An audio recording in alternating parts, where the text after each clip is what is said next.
I mean, this show is brought to you by ShadaWare.com. Gods of Good Fortune. It is midnight and 37 here in Lisbon, Portugal.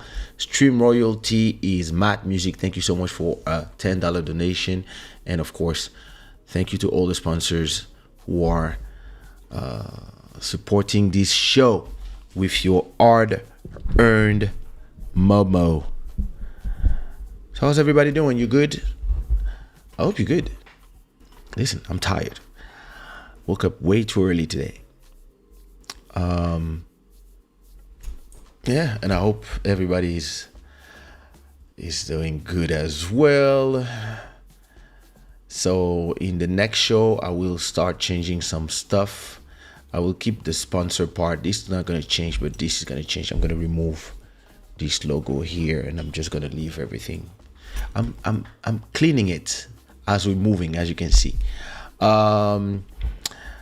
I might also be moving soon, so we're not there yet, but it might, the life might be special as we move. Yeah, listen, let me say hi to everybody that's here. Sabrina Ziklov, how you doing? I hope you're doing good. Lil Maro, what up, my brother? Black Free Thinker, thank you so much. Urban Sweet Spot, thank you so much. 300, yo, can you imagine? Emery, what up?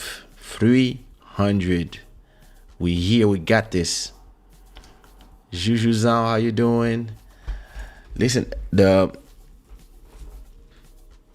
rule of success, and the reason why a lot of people abandon before they ever get successful is three things. First of all, you need to have a good idea. You need to have a good idea. You need to,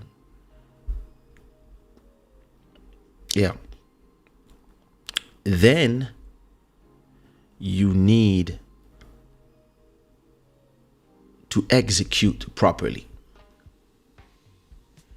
You need to execute properly, meaning that, as you iterate, make it better, think about what you did wrong the first time, and then keep it changing until it takes you to somewhere where you are comfortable. And then the third rule of success is consistency. Consistency is being able to decide a time where you're going to be at a date every Sunday or every Friday or twice a week or every night, up to you.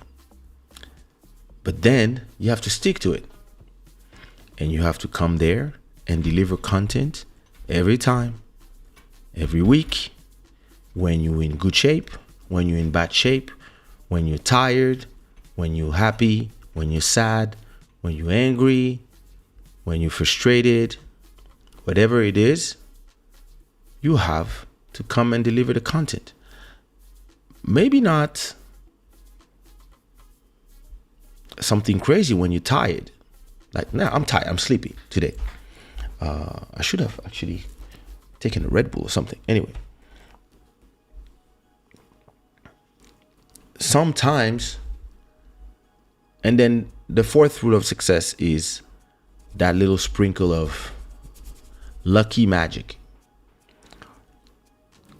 And this is what makes the difference between just trying something and abandoning quick and working hard on something that becomes a community, and then you grow it. So that's what we've been doing these last 300 episodes. And listen, thank you to everybody that has been here supporting from episode 1. Thank you to everybody who just discovered us and is watching, catching the train, or going back to the first episodes and watching where we come from. And big ups to those who didn't discover us yet and will discover us soon. And also a special big up to the haters, because you do your job, even if, listen, I understand you. I feel for you. Mwah. What's good, Tome? How you doing? What's goody? Thank you so much. Look at this. I just had my Botox injection. Listen, you are turning into. Does it hurt? Look at this. You are not incomplete. You are evolving. Enjoy the process. So first of all, everybody, don't forget to leave your likes. If you are watching from a phone, turn off the chat, leave a like, bring back the chat on. If you are watching from a computer, it's easy. I don't need to explain to you how it works. Let me go just get. Yeah, it was great. Thank you so much. You have to send it to me by email, so I can post it on the Shada website. Let me go get that thing. Give me just a second. Let me plug myself for a second.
Yeah, I was saying it hurt a bit, and he want to do other things on my face. Oh Lord. Wait a minute. So not only you are becoming obsessed with surgery, but it seems like your doctor is obsessed with you. This is This is This is a strange cocktail.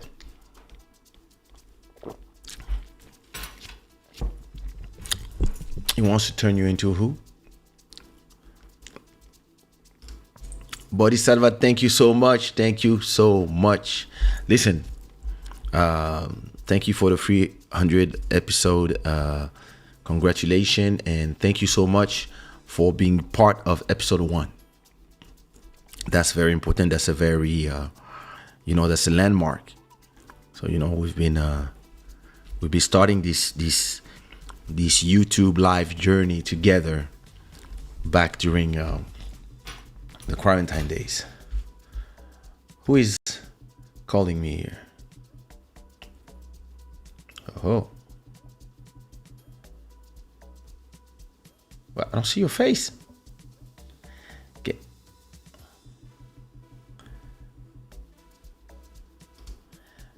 Somebody's calling me that, but I don't see their face. I'm scared when I don't see people's face. Let me see. That's strange. Can people call without me seeing their faces? Hey. Oh no, she's muted. Well, listen, if you call me, you need to turn on your camera. If not, it doesn't work.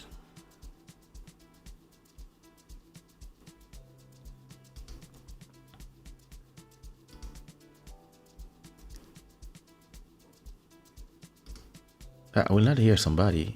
Hello? All right. See? Why are you? Use your damn camera, Sophie. What is Sophie saying?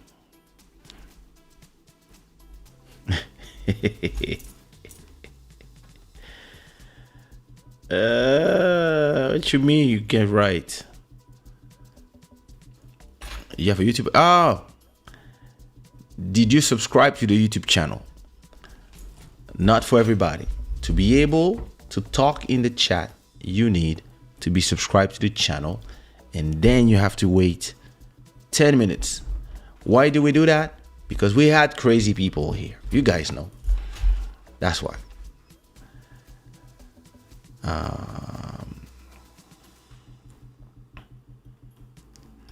Let's see. Il est malin.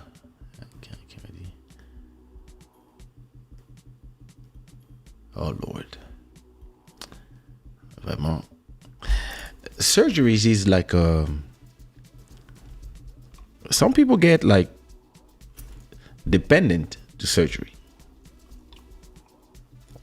They kind of love the whole thing. Going to sleep, waking up with a new face, etc. Master Electronic was good, my brother.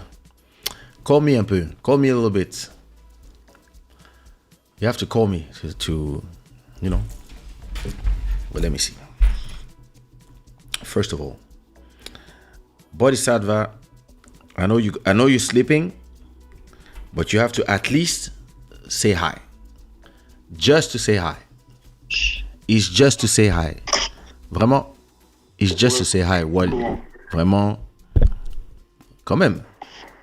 Donc, il faut qu'on puisse GP dans le live, là. Hein? Malgré les fatigues intenses qui m'habitent, je suis obligé de Quand même. montrer ma présence. C'est important. Ah oui. C'est important. C'est pas comme si c'était un... Happy 300. Thank you so much. Thank you so much. We did it. Ah, vraiment là. Persistent, perseverance, resilience, consistency. That's how we do. And then people are going to be like, oh, but you got 300 shows, but I started from 0. What? How will I do it? It's so hard. Well, you got to start somewhere. You have to work. Well, it's easy for you to say, right?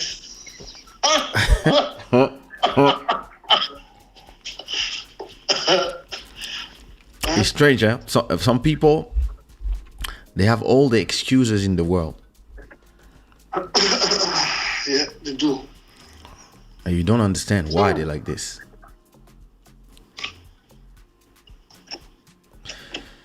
Yeah, well. No, you know what's interesting is that they look at all this hard work and yet they're acting like, it's okay, I can do this. Okay, Go ahead, please. Let's see what you got. Hey, after 1, 2, 3 shows, doing shows for 2, 3 people, sometimes just one person, sometimes 0. We'll see how your motivation sustains. You know, it's funny how I remember when I started YouTube back in 2005. Other artists that were thinking in their head that they were my competition, they all started YouTube channels as well. So I was doing vlogs. They started doing vlogs. I was recording studio sessions and putting them on YouTube. They started doing that as well. And all of them, I was at a point I was at 100 videos on YouTube, and they all were at 10 videos. And I was like looking at their channels and I was like, so what's going on? And they would tell me, yo, c'est dur, hein? I dis, it's not compliqué. Ça va aller. C'est fort. They just expect it to be so easy, you know? Now people believe that if you did it, they can do it. And that's not true. Nothing can be further from the truth. The worst That's part, true. I mean, having a good idea, listen, you can read somebody else's good idea. Doing a good execution, you can read in a book the exact execution. Consistency is different. Consistency is, yeah, sometimes you're sick, you're still working.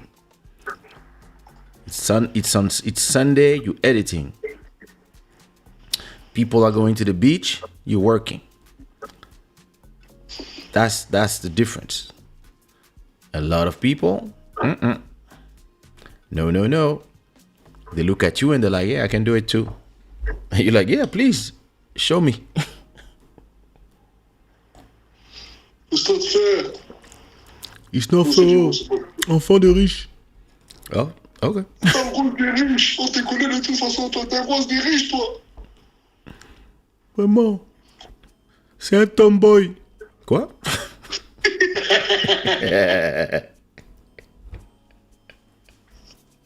These people, man, they always have shortcuts for success. You know, it's very interesting.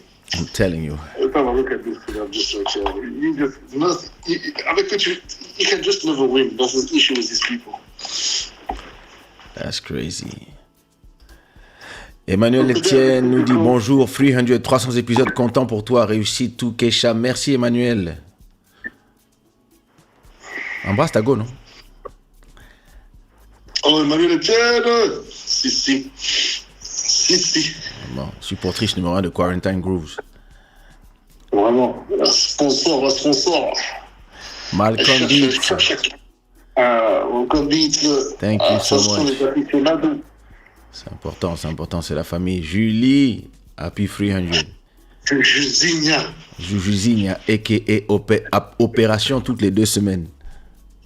Mais il faut qu'elle fasse attention à ce genre de bêtises là, mon cher, ça peut mal finir. Hein. Non, elle va se transformer en femme poisson-chat. Pardon. Non, nous, on attend de voir le résultat, c'est tout. Elle veut devenir même quoi, même. Aïe. Tant de chirurgie là. Mon cher, non, c'est la jouissance de la chirurgie seulement. Tu commences et puis tu fais, et puis tu transformes, et puis après tu fais, ah, mais je peux changer ça aussi? Ah oui, ok. Enlevez un peu moins ça ici. Oui, rajoutez là-bas. Oui, dans le boule. Oui. Kabano Niwese. Hello. Oh, j'ai dit bonjour aux gens. Sabrina dit que tu stream sur combien de plateformes aujourd'hui? Pardon? Non, je suis juste sur YouTube aujourd'hui. J'ai décidé de rester à la maison. I was about to launch Instagram or TikTok, but then I was like, flemme. C'est-à-dire, je me suis dit, non, it's episode 300. Let's just stick to where we know. You know? Parfois, c'est important. Faut rester dans les comment tu appelles ça, du core listeners, fundamentals. Oh, we have Anderson in the chat. Anderson, thank you so much for Happy 300. Anderson, you have to work with Buddy. You guys would be amazing together. Really? Oh yeah, nice. Listen, she sings amazingly. She's just starting, so because she's just starting, she's still cool. Oh, Desil, thank you so much for $15 Canadian super chat. Thank you so much, Shiren Desil. Hey, Joël Amen, thank you so much. Cabano, merci beaucoup. Yeah. Rajoutez de l'argent d'ici. Yeah, it was she's not famous yet. So that's when they listen a little bit, you know? So, I mean, listen, that would be a great connection. Yeah, sure, I'm down. I'll send you the link to her. Huh? Excuse me about on Instagram. Yeah, I'll send you everything. Great singer, has like 4 singles out. So With you or with other people? no, never worked with her. Okay. Never, just met her. She was in. Oh, we were in the same club all together, in Morocco. So. Oh yeah? She was at the conference. Yeah, she was there. Okay. So yeah, I believe that that would be an amazing connection in terms of work. Your sound would blend well together. Bon. Avec le plaisir. C'est ça. Les aboyés. On comprendrait.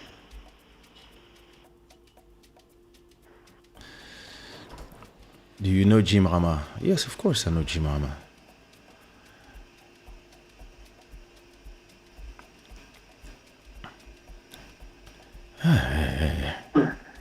Yeah. Right? So you were sleeping already? Huh? Huh? I was somnoling. Somnoling.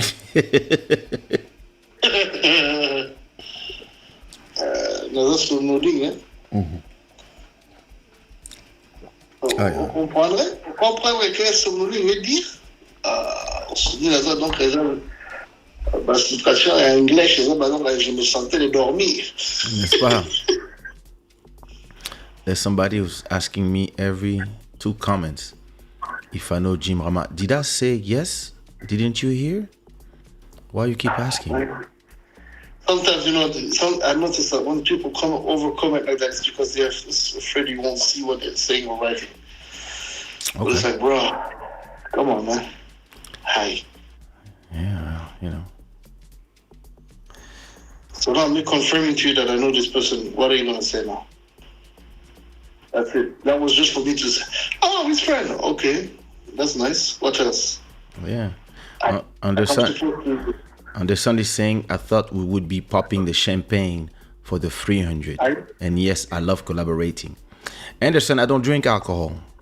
Je suis un frère en Christ. I don't drink. This guy, he just puts his lips on the champagne. That's all he does. And he acts like he drinks champagne. He fills all the bottles with champagne, but he's not drinking none of it. I just take the photos. Oh, God.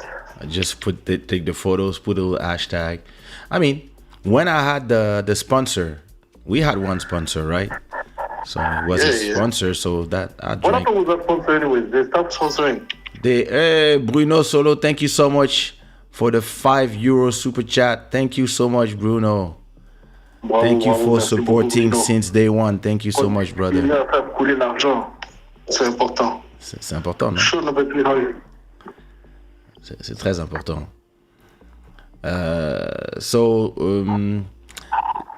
She actually did. She's been trying to implement the champagne in Ivory Coast. I think that's when they started. And I think the next place where this next market they're trying to penetrate was Congo. But as you know, Congo, I think they met somebody who was pretending that they had all the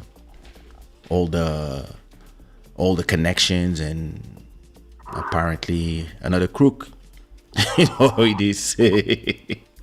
Welcome to the land of the crooks. Everybody's like, yeah, don't worry. So took them to some strange places. So I told her, listen, I got some, I don't know about the people that you talk to. I don't want to, me personally, it's not my business. 2, I don't gain nothing in introducing you to people here and there, right?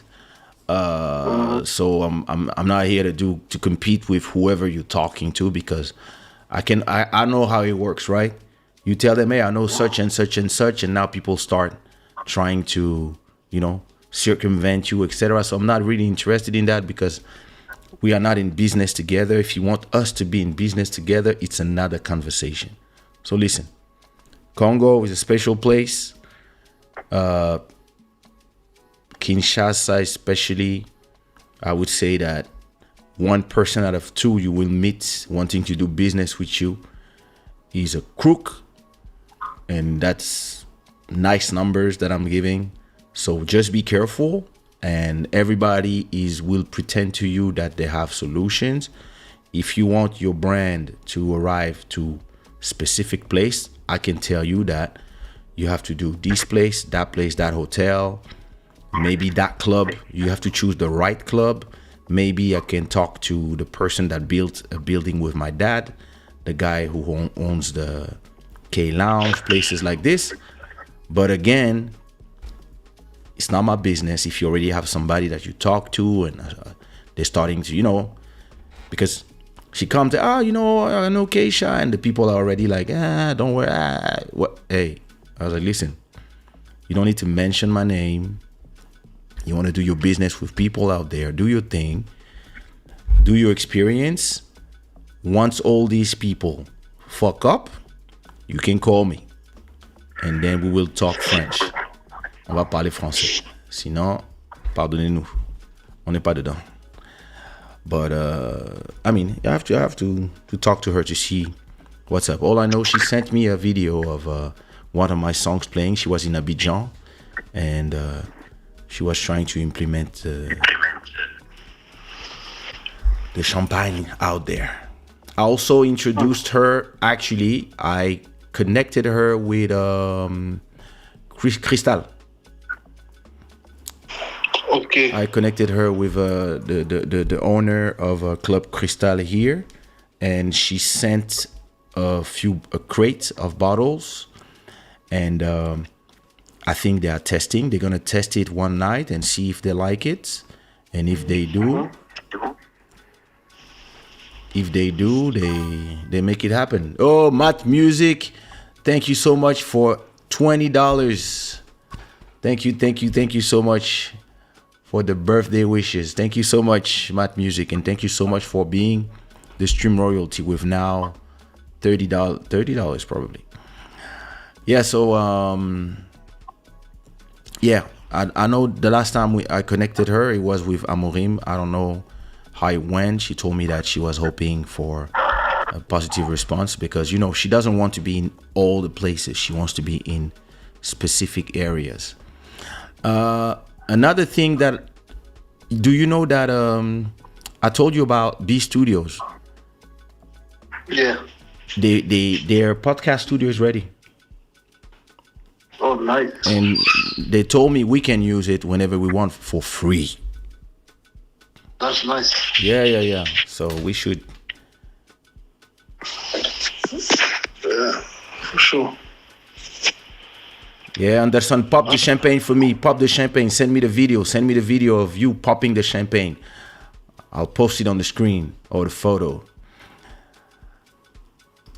Sirène des îles dit impossible d'être frère en Christ avec des ex. Ah, Sirène des îles. Oh, attention. Je peux très bien avoir été un pécheur et ensuite avoir trouvé la voie. Comme Bodhi aussi a trouvé la voie, nous sommes devenus des eunuques. Oui, non, nous sommes vraiment des eunuques. Hein. Oui.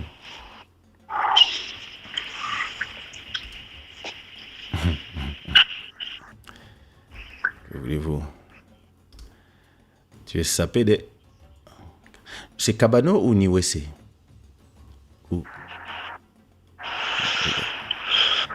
Merci beaucoup. C'est juste une chemise. J'étais au centre commercial à 5 minutes de chez moi et puis j'ai trouvé ça, j'ai dit, c'est mignon quand même. Hein. Ça me donne un style un peu, hein. un peu seulement. Mouké, style mouké.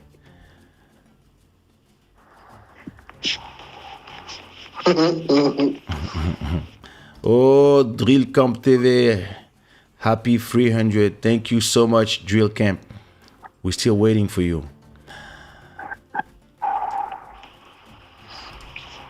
Again, Matt Music, thank you so much.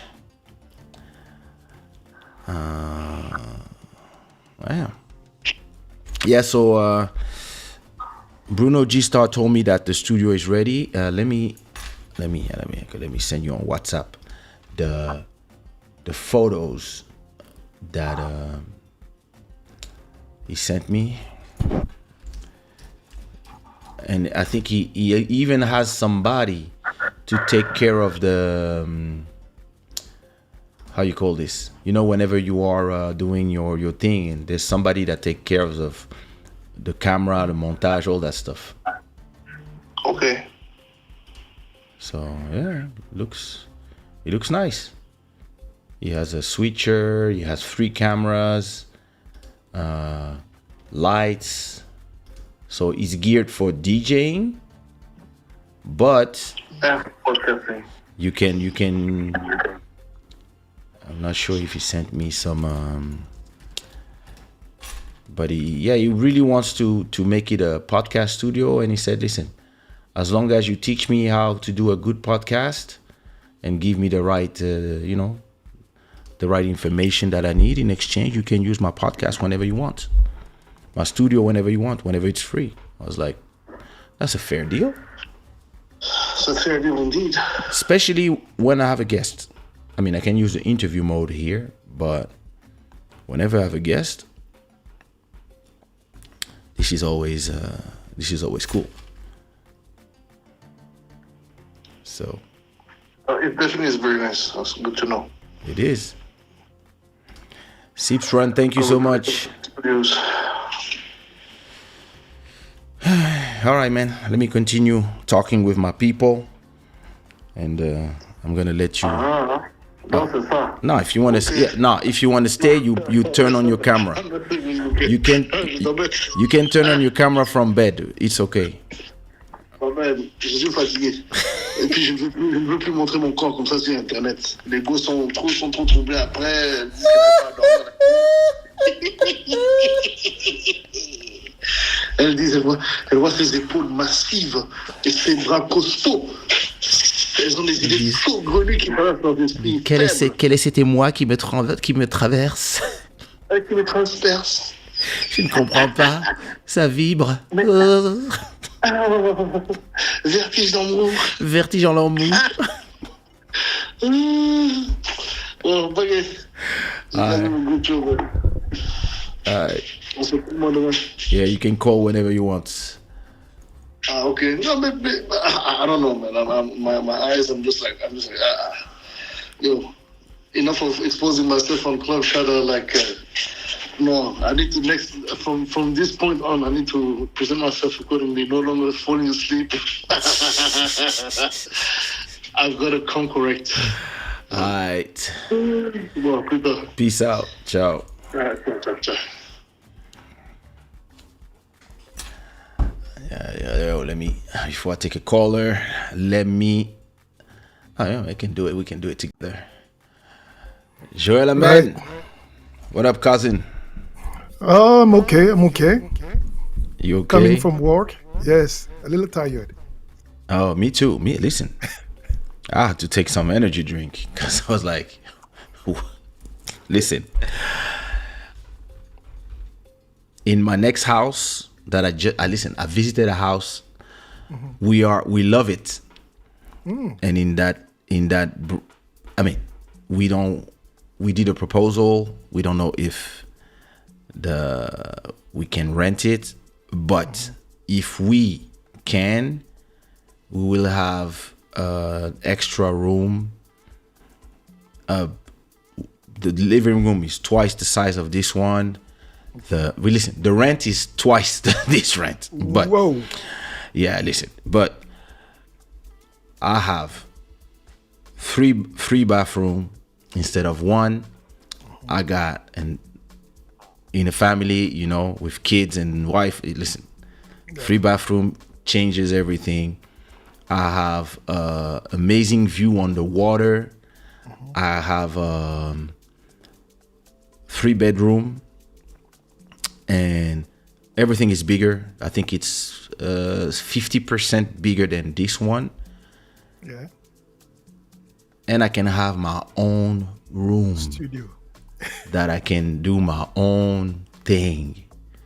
Oh, listen, I might even do this show earlier. I might maybe do it at 11 p.m. or maybe I can do the Sunday one earlier or the Wednesday one early. I don't know. Hey, Manuel Etienne, thank you so much for 20 Canadian dollars. Thank you so much. Thank you so for supporting from the start. Listen, Emmanuel Etienne was in my shows in Canada like from 10, 15 years ago. So she's a true one. Real trooper. Trooper for real. Yeah, listen. So once I get to this thing, yeah, I really love that place. And it's, it's first of all, you get in the mental state of how much it's gonna cost you not only to get in, because these people want you to pay like 6 months in advance, etc. At that Really? rent, you're like yo. But after that, I look at my wife and I'm like, yeah. So listen, imagine the table of the kitchen finally is gonna have its space finally that it will not take the whole. And she's like, what you mean? We buying everything, new bed, new kid, new tables, new chairs. I was like, That's I women. can see that it's my money being spent, because if it was yours, Of course. you would be like, yo, wait a minute, let's do it slowly. But I think we're gonna do a roll. So it's interestingly, if we are if we get accepted for that one, I'm gonna have 3 months with 2 apartments, because I pay 6 months of rent at once. This one I have it until September. Okay. So if I end up moving to that one, I'm gonna have until September to leave this one, and then Go ahead. then I'm gonna be on the other one. So maybe I can take and at the same time it's gonna be the beginning of the year. I have to pay the school for the kids. I have to all the things that I have to prepare. Right. So I think it's a good time to launch a new NFT collection and try to make a good 30 or 50K from it, so that it settles everything. But if I can arrive to this, it would be interesting to have 3 months with 2 apartments, because then you can really move in your own pace. And maybe I Right. can start before we move everything, before I call the movers and I don't know, paint stuff, etc. If you have 3 months, I can take 3 months to just focus on at least putting a nice new sofa in this massive living room. Right. And then I can focus on building my podcast studio. Right. And I'm like, I'm looking at the room and I'm like, okay, where do I put the camera? Where do I put a screen? Where I put the sofa? Where I put I want to make it like something nice where I can even stay sometime and stay there when there's a visit. At least I have my space. Yes, your So space. that will change the dynamic of the whole house. And that one we visited is amazing. We're gonna visit the bigger one, same rent.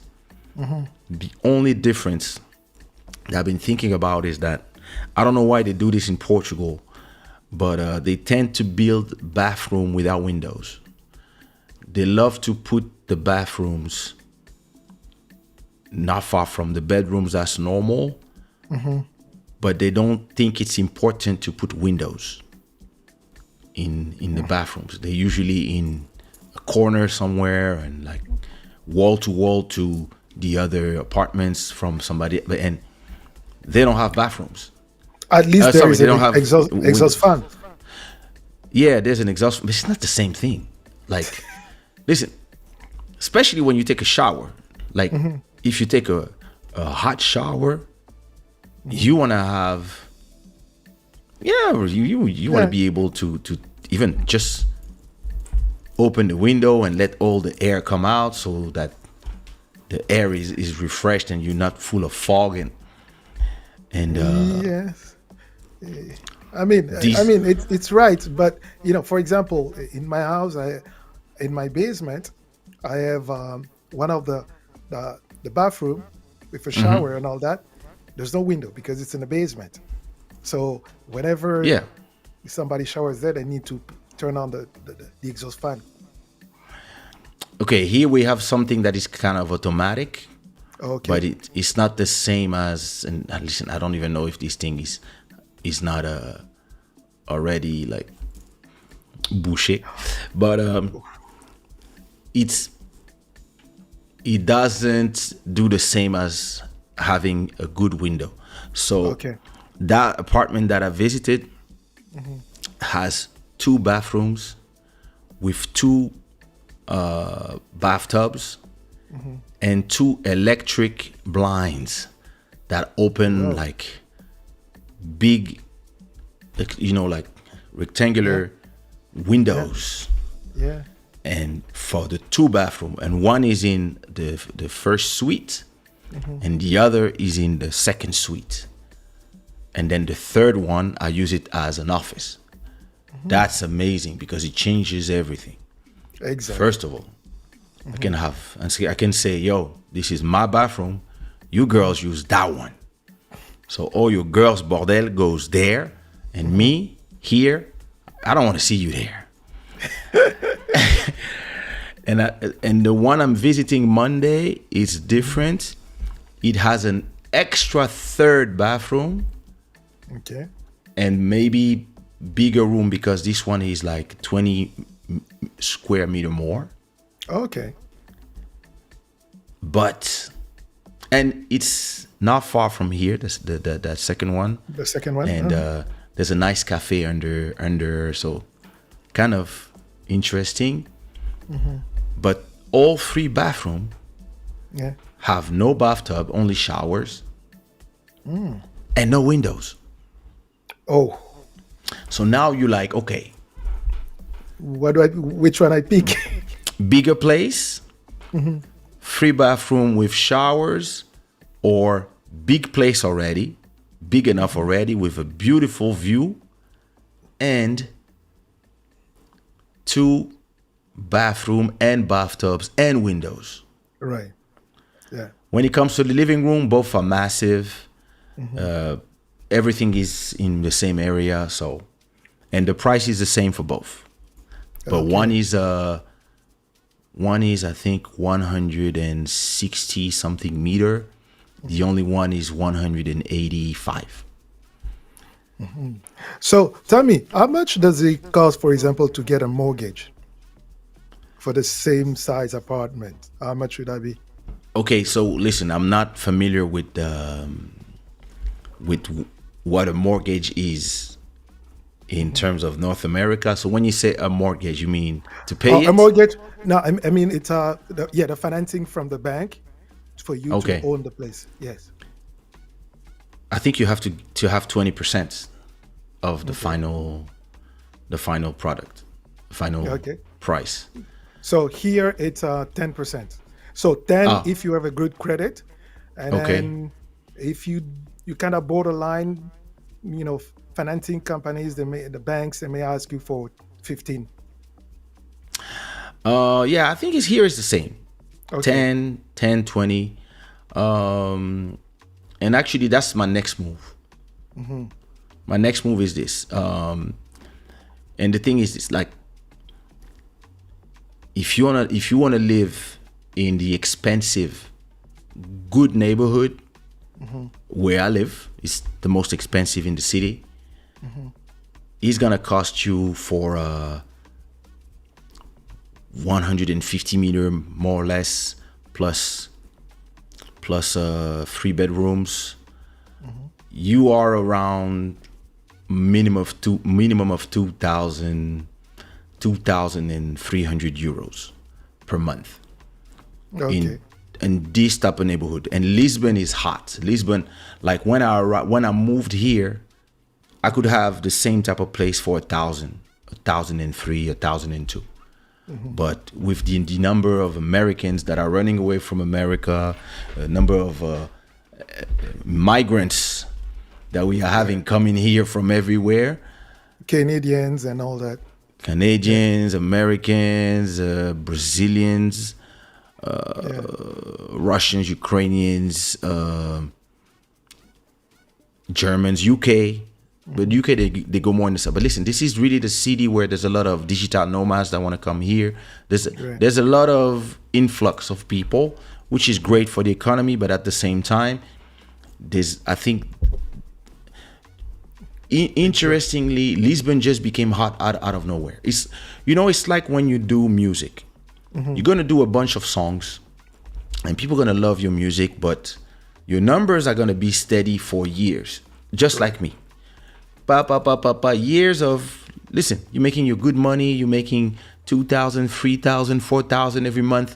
It's all good, you're good, you can pay your rent, you can live comfortably. You know that at the end of the month, you spend 3,000, you only have 1,000 left. Boom, 2 days later, bam, you have another 4, and you go from there. And one day you wake up, something happened on TikTok, and your revenue doubles, and then doubles again in like 6 months out of nowhere, and then it stabilized all of a sudden at 10K a month, just because of the snowball effect. Right. And then it stays there. And now you have a lot of new fans that came for that one song. And because you've been working with discipline for years and years and years, now all your catalog is going up, because all these people, after listening to the same song 20 times, they're like, what else does he have? And boom, they start listening to everything else. So, and that's how you get gratified from all the hard work you did for some time, 20 years. Yeah, exactly. And that's why I always say that the secret to success is a good idea, execution, and then discipline, consistency. Good idea, execution, discipline, consistency. Yeah. Consistency. Okay. I would put discipline with consistency, and then a sprinkle of luck. And that sprinkle of luck is like, sometimes it can take 10 years. And all of a sudden, instead of having that one hit and asking yourself, what else am I going to do now? Because you don't know what to do. If you already have like hundreds of songs that are there, you see your whole catalog just go up. And like right now, I went from making 200,000 stream per week to making 1,200,000 stream per week, which 5 is times more. Whoa! This we're talking about serious money now. And now my goal is to, if I make 2 million stream a week, I'm good, because now I can even look at some rents and be like, yeah, that's 3 weeks. In 3 weeks, I can pay 2, 3, 4, 5, 6 months of rent, and it unlocks new possibilities, new dreams. And now you can go to the bank and say, look, I put all this on the side. You know how much I've been making consistently for the last X. There you go. I want this place. It costs like, so an apartment of the type that I'm looking for in the neighborhood is like 800,000, 900,000. So you need at least 100K minimum or more to go and do a down payment for a mortgage. Now, Lisbon is the same thing. For 10 years, it was an amazing place where we discovered the gem in 2003. But at that time, we were not even in investment mode, when everything was in ruin, and that you could buy stuff for apartments for 400K and just, arrive there. When I arrived here, I remember I had 100K on my bank account, and that it was just to arrive and then settle. Just spent it slowly without. And as I was turning from a performer into more a catalog owner, there was that moment where there's a moment where, it crosses and you have to believe in what you're doing, but the money is not coming in anymore. I had that cash that was just there and easy. But imagine if I came to a bank here and said, listen, this place is worth 400K, 200 meters square. At that time, you could get that for 400K, maybe 300, because the country was in ruins. The economy, it was in shambles. Yeah. You could arrive and say, listen, I have like 60K. And then, by now I would be done paying. Yes, it'll be, because there is no really set time when it comes to home buying. I always say there is no perfect time. It's only when you are ready. Yeah. It's So only when you're ready. there's a problem. There's this thing with markets where the problem with markets is just like stock options, cryptos, and etc. You're always scared to buy when it's high, and you have this feeling that the market will go down. Right. And sometimes you're scared to sell when you double your money. You're scared to sell, and then it goes down. Right. And the problem with me right now with buying a property in Lisbon is that Lisbon is hot right now. Right. And I have a feeling that this city, same as Paris, same as real estate in general around the world, I feel like this is a massive bubble Right. with prices that makes no sense. The prices of the places here are because of the amount of people who are just buying everything, and because it used to be cheap for them. Especially if you come from California, where a house is $1 million minimum, you arrive here, you can get a place for 400K. So they all bought places, and now the places just got inflated to a point where it almost makes no sense. And you're gonna arrive to this thing where if now you put 900K in a place, and then the bubble bursts, your 900K will go back to a 500K value, and now you really lose money. And that's why the money I save, I'd rather for now I put it, and I've been putting it in stock, dividend stocks that generate 5% and that are very, very steady, not risky. And same thing with crypto. I put them in crypto that are not going up and down like crazy. They just steady and they stay there. And in case we have a bull run in crypto, I just double, triple, whatever, quadruple my money, sell. But when it comes to real estate, I'm like, and every time I talk to real estate agent, they tell me, I don't know if it's a good idea to sell right now, or to buy something right now, unless you really have a lot of money and you don't care. If you have 5 million to spend, you can't. But in a way, aren't you like buying something? I mean, you buy something for you, of course. You're not buying it for the market value, but sometimes you feel like, okay, wait, let me see 2024, because even the rents, Right. when I arrived here, people were saying that my rent of $1,000 per month, people were saying that it was super expensive. And that was like 10 years ago. Yeah. And now, my same place would probably rent for $2,000 now. Wow. So the prices just got inflated because they didn't build enough buildings.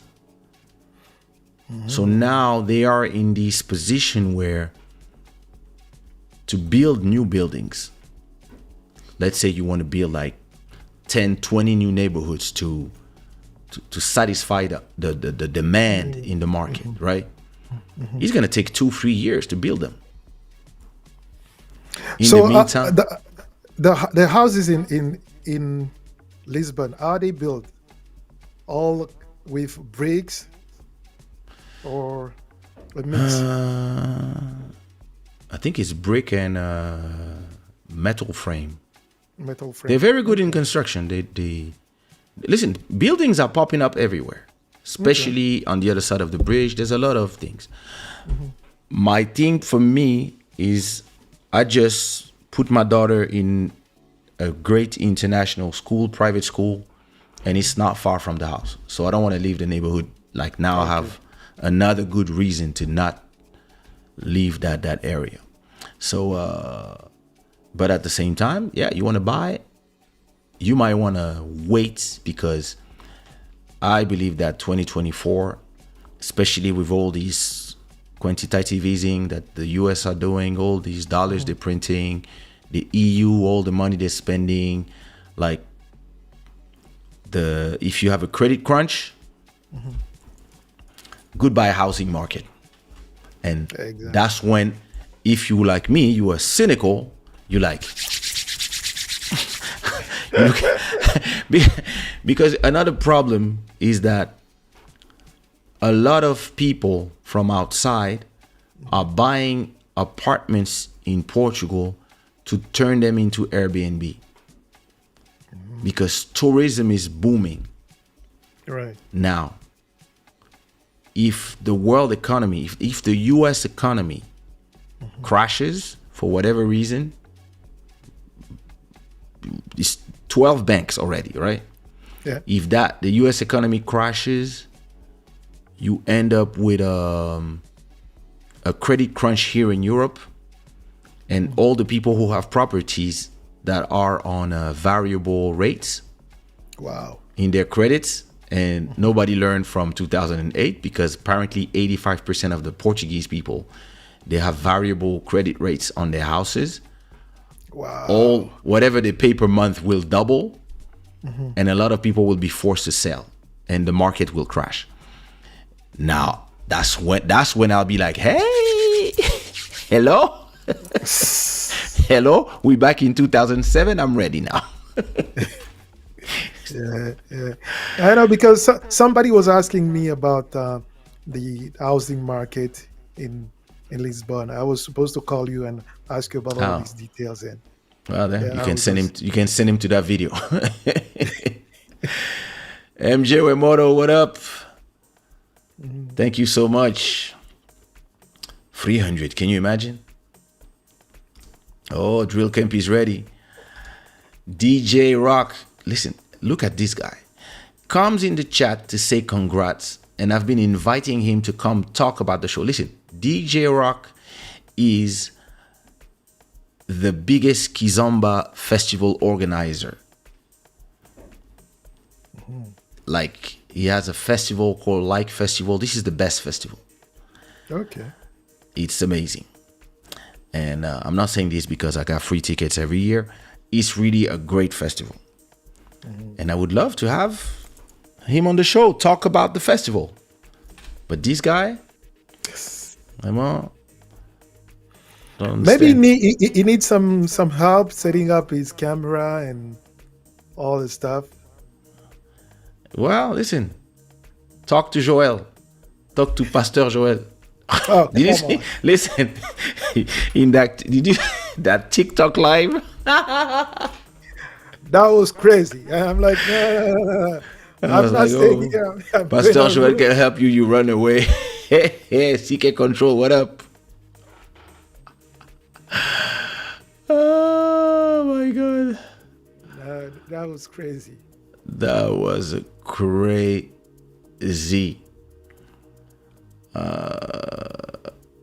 Wait, let me see.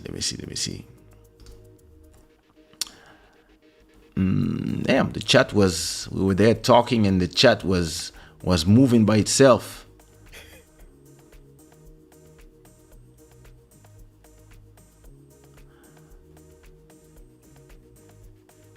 Who's that? Assalamu alaikum, Inu Inunitu. I love your Zouk remix, Kaysha. Thank you so much. Anunitu. Nice name. Build podcast first. Make yourself independent. Very true. Joel's setup looks so good. Wow. Joel, you've done a good job. Listen, that's what I was saying to myself. I was looking at, there's something different, right? Or it's the same one? It's a, I don't There's know. something different. I mean, the same camera. It's the same camera, but in the back you changed something, right? I put some light. in the two I can corners. see them. Yeah. There's two. And actually, I have 4 lights. So one in my right there, the main. I have one small here, and then The blue like one? a blue one in my kind of on my left, Yeah. The And- field light. and And then on the 2 right. by the wall. Wow. Yeah. I would love to see the setup like from far to look at the whole thing. Yeah, I'm supposed to do a studio tour, but then, every time something happens, then my studio becomes the dumping area where they come and Oh drop Lord. stuff. You know, as I'm waiting to as I'm reading, I'm getting ready for the to maybe move into a new house, and I already know the size of the room I'm gonna have. I'm so used to having just a little corner in my living room that now I'm like, okay, how am I gonna set it up to be my working space and at the same time to be my and how I'm gonna do for, like, especially if I start using it to live stream, how am I gonna use all this space to create something different? And what am I gonna put in the back? Do I put flowers? Do I put very interesting neons? I want something that is slick and at the same time, and at the same time very elegant. Right. I mean, maybe start, minimalistic, one piece at a time, and you see how it goes. Now, the beauty of it is I'm going to start Club Shada from there with nothing. Right. And I'm just going to have a light and no table. And I'm going to go from there. And then I'm going to build. And as I build, I will film everything. Right. So, And especially since you can control your camera from your phone. oh, listen, that's going to be crazy. Yeah. That's going to be crazy. Tatiana, there's 2 things about Portugal that I don't understand, Tatiana. First, the fact that they don't listen. They think everybody's poop smells like roses, and bathroom don't need windows. Makes no sense to me. Second thing that makes no sense to me is the fact that when you are facing the water, most buildings are on the, like, if the water is here, the building will be like this. Oh. They will not face the water, but they will put the water on their left side, which makes 0 sense. What is that? Feng Shui or what is that? I don't know, but if you look at the waterfront here, every building that is in the area, every building, none of them are facing the water. They're all on the side. Makes no sense. Zero. I don't know. I need to talk to the mayor of Lisbon and ask him the question. Yeah. Maybe the architect, and ask the architect why they're doing that. There must be a reason. I don't know, man. Drill Campy say it's important to have a safe place to live and create an environment for you and your family. A real bunker. That is true. MJ saying same here. The basement bathroom doesn't have windows. Yeah, it's in the basement. It's normal. It's Yeah. underground. Yeah, and plus, I mean, I see your comment, and you and Tatiana, when you're saying that in Portugal, because Portugal is the climate is different than in True. Canada. It's warmer, so that means that, yeah, it makes sense to have a window. And then if you're not make putting a window, then it must be a very very good reason why they're not doing it. I don't know, man. But listen, no. I need to be like inside of the bathroom for a whole hour with windows open, wind blowing on my face, music, perfume, scents, des encens, good bath, and being like listening to my podcast and letting time pass me by.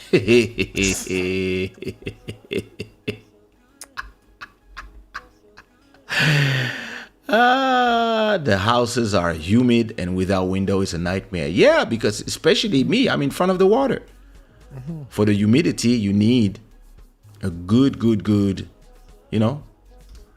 One thing I love about houses here is they tend to have 2 or more bathrooms. And they're big. Yeah. Emery Anya is in Montreal. Emery. Anunitu is saying, I'm new to Zouk music. I found out about it from a Caribbean girl. Nice. 2.5 bathroom is perfect. Yes. The one I'm visiting Monday, that's exactly what it has. Master Electronic is saying better pay cash. See? These gangsters mentality. This guy. Wait, I get a text from Sophie. Let me see.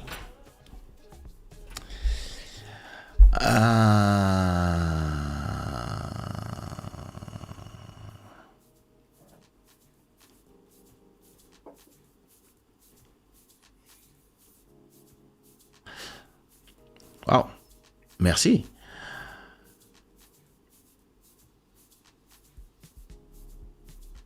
Oh my God. Merci Sophie. Je ne peux pas lire le contenu de ce message. I'm sorry. Where was I?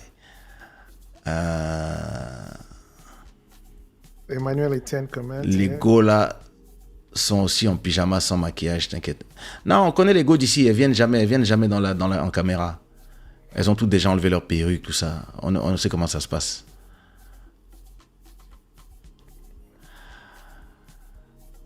Master Electronics, those bank loans are a real trap. Banks were not created to give loans or credit. Banks were created to do transactions. Listen, I'm not a credit person. I like to buy something when I have the money. And it's interesting. I've never been about owning properties. I understand the interest, especially when the economy goes up and down. Having a real estate is a great way to protect your money from inflation, from a lot of things as well. But my investment is different. My investment has been time in creating a catalog that is now generating monthly revenue.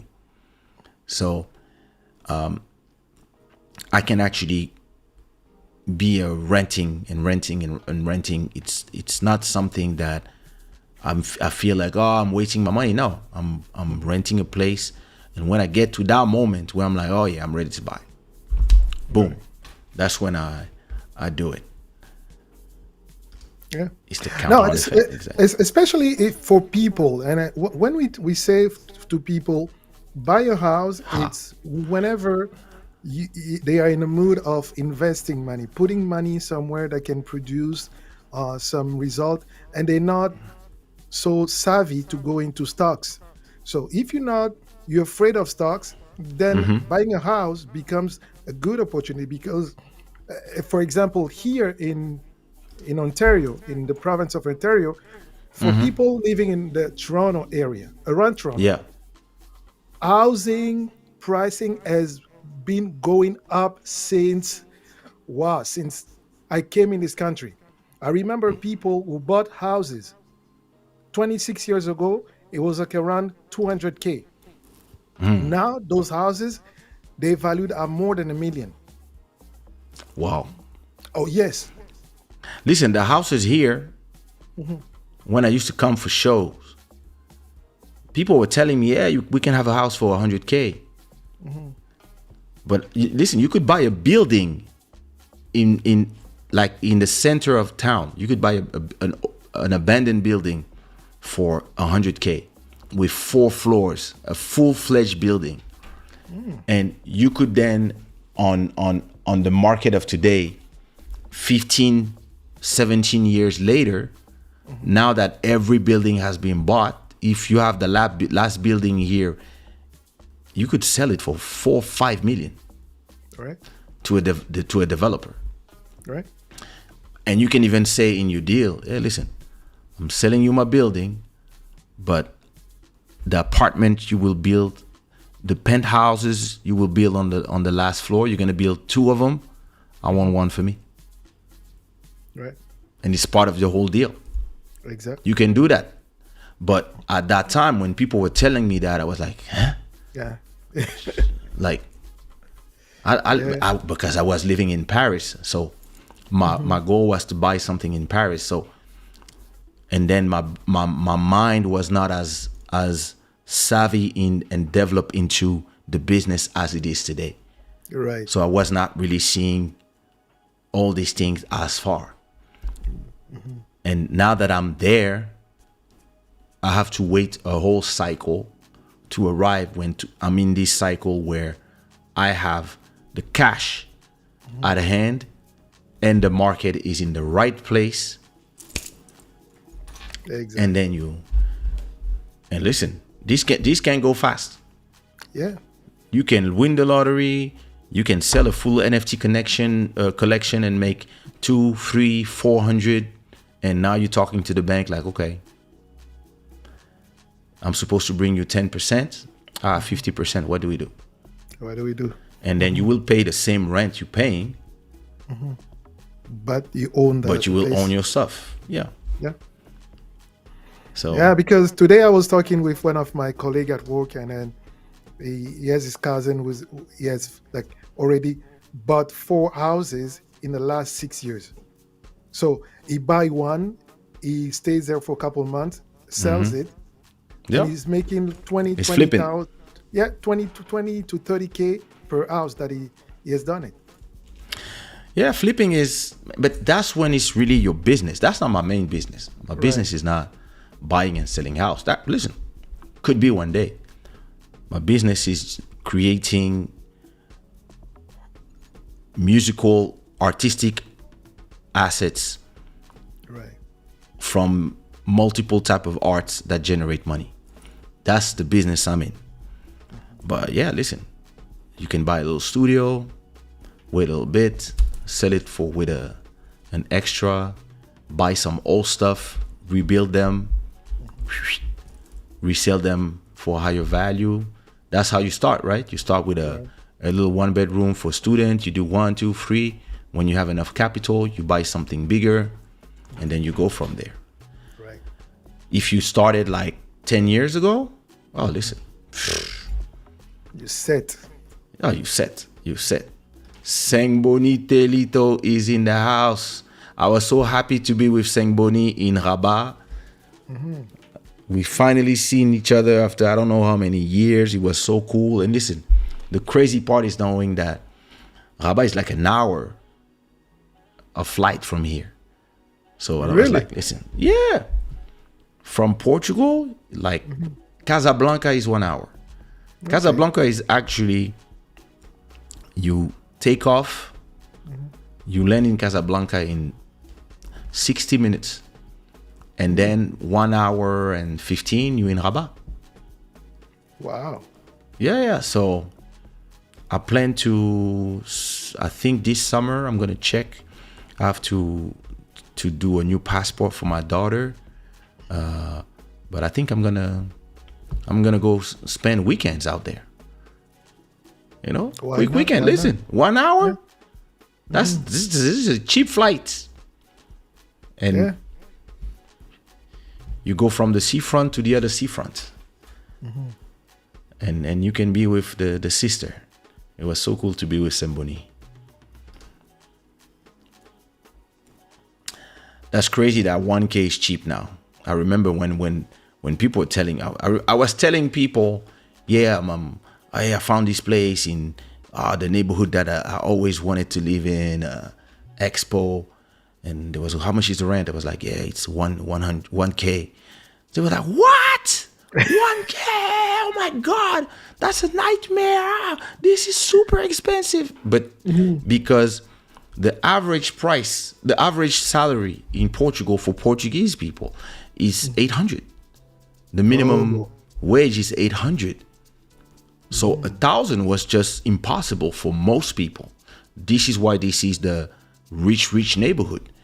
And to me, coming from Paris, 1K is what you can have outside of Paris. So to me, I was like, yo, I can live in the rich neighborhood for the same price that I was paying for a studio in Paris. Yeah, okay. And, you know, I was already making enough money to do it. Right. And now that my revenue has multiplied by 5 and it's monthly, and I've been waiting for my revenue to stabilize for a whole year, and I'm like, okay, listen, I can afford 2,000, 2005. When I tell people my rent, the people are like, yo, we're not in the same galaxy, bro. Like, and it's true that most people, especially after the pandemic, a lot of artists, they moved away from Lisbon to live in the other side where there's actually a lot of construction happening and there's a lot of nice places for cheaper. Me, I love this neighborhood. The other school is just here. I like taking her to school by foot. Is cool. So it's a choice. Yeah. But it's true that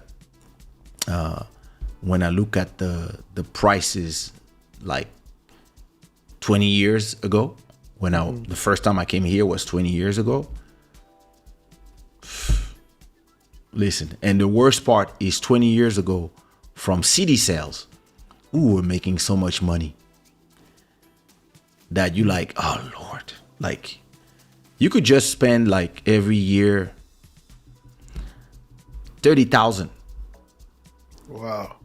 Like just from what I was making every year. I don't know how much I was making every year back then, but I was not only doing a lot of shows, but I was also selling CDs. So listen, if I was making 100K every year, I could just take 30K and invest them here every year. Just 30K, take that, buy that one thing for 100K, 200K, like, and then today everything would be worth I don't know, 500, 600, 700. And if you have 3-4, you sell 2, you buy, and you could buy like 5-6 years ago for half the price.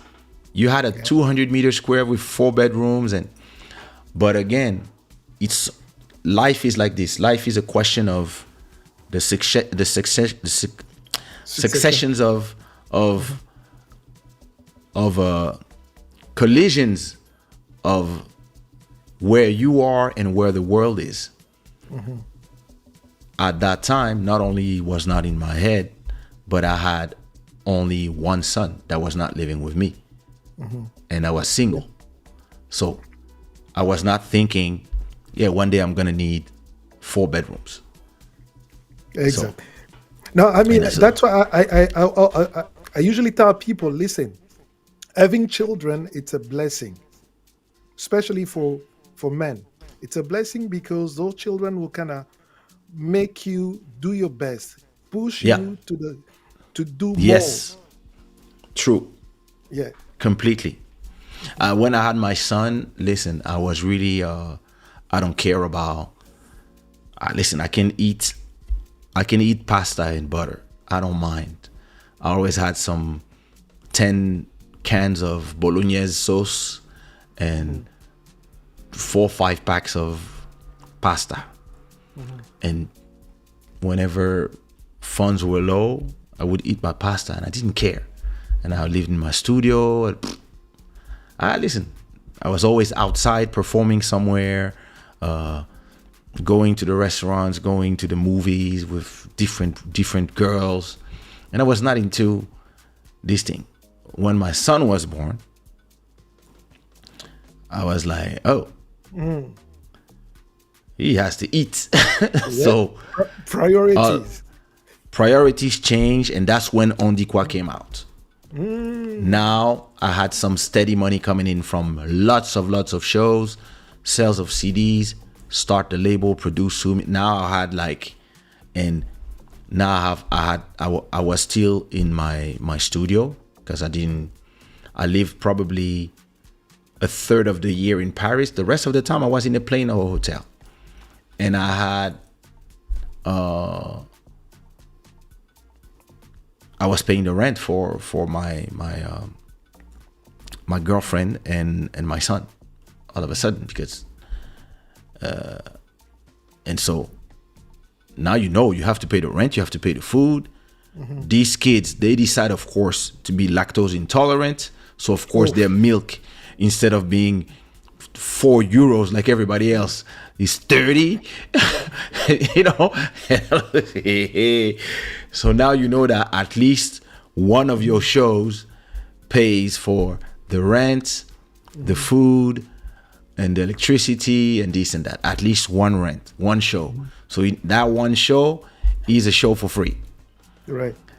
Then the second show pays for your living, your expenses, and then the third show is bonus. So you need at least 3 shows per month. So now you don't walk in life as a, hey, I don't care. I don't care. I can eat pasta. No. You like, no. I have to make those 3 shows. And when your manager tells you, for me to sell your 3 shows, I need this type of music. And listen, you can continue to do your music that you love and just explore, but I need at least every 1 year or 2 years, I need 2-3 songs like those. Right. And you're like, okay, cahier des charges, let's go. Check. And that's how you start learning that your profession is not just about your freedom. Right. Because when you have kids, it's a blessing, but it's also the beginning of the end of innocence. Exact. I would even say it's the end of, how you call this? It's the end of insouciance. Yeah. It's the end of just being like, whatever happens, no. You have to start being in preparation mode and in intentional. And when I talk to people who don't have kids, for example, when I have conversation with Bodhisattva, who was just there, he has no kids. And when he talks to me about when we talk about money, about shows, about the way I view the business of music, he's way more artistic in his vision than me. Yeah. Because I feed my wife, her sister, her kid, our daughter, my son, plus me. That's 6 people. Right. And it's a different conversation. When you want to travel, that's a lot of tickets. When you want to go to the restaurant, even you want to just go to the brunch, it's not just you paying €40. No. It's 6 people. Right. So the making of money becomes intentional, and it's part of a plan. Right. It's part of a plan that we have to survive. Exactly. When you're in your mother's house, you don't pay rent, you don't really care, you are like a rebelling artist, you just want to make your money and make your music, make your art, and who cares? when you Even have, even if it doesn't sell, no problem. Food is there. and if it doesn't sell, you angry at the world, etc. But in reality, once you start understanding, like, no. At the end of the month or the beginning of the month, you're gonna have the Uber Eat bills, you're gonna have the electricity bills, you're gonna have the gas bills, you're gonna have the water bill, you're gonna have the rent. You're like, listen, you need to make, from my calculation now, I need to make a minimum of 3,500 at the beginning of every month to survive, Right. just so that the whole boat stays afloat. Right. And it's amazing to be there, to be able to do that money, to able to sustain that type of life. It's amazing, and I thank my fans, the universe, the gods, the my diamond in there, to be able to do that. But when you think about it, it's actually pressure, because Yes. I know a lot of people that were in the same predicament, whatever the amount, that they were without problem going through the same thing. I need 1,000 every month, 2,000, 3,000, whatever, maybe more, less. And all of a sudden, no more revenue for 2 years. Right. 2 years or 3 years ago. And a lot of people lost their houses, etc. And because they were only focusing on the shows. But because me, I'm like, no. Listen, if I have to make all this money to survive every month, it means that money has to be steady. It has to be not something that is aléatoire. No. It has to be something that I know I'm getting. And then maybe the shows, listen, the shows come and go. I don't mind. And this is what makes the difference between having kids and not having kids. Because when you don't have kids, you sleep on the floor, you don't care. You don't care. You sleep in people's couches, whatever. I mean, I don't like doing it, but that's not my style. I like my privacy. But some people will not care. But when you have kids, first of all, they need to be heated. They need to be, and you can buy 5 pairs of shoes in January. In June, you have to buy another 5. Like, it never stops. And you're there for 20 years. And when they wear those shoes, they wear them anyway. They don't care. And you're like, listen, take good care of those. Take care of your shoes. They're like, yeah, the shoes are full of chocolate. Where did you find chocolate? Kinder. Like my youngest one, she plays soccer at school. Oh, Lord. And then, they'll play soccer even after like rain. After then, she'll come home with the sneaker dirty. I'm Oh, like, Lord. Football? oh no. I'm like, no. I kind of told her. I said, listen, you make them dirty, you clean them. You clean them. You go in the back there, and I bought the like special gel that you can use with a brush, and then clean them. So Es complicado. yeah. So what is the chat saying? I'd love to see Joel's setup because his look is top tier.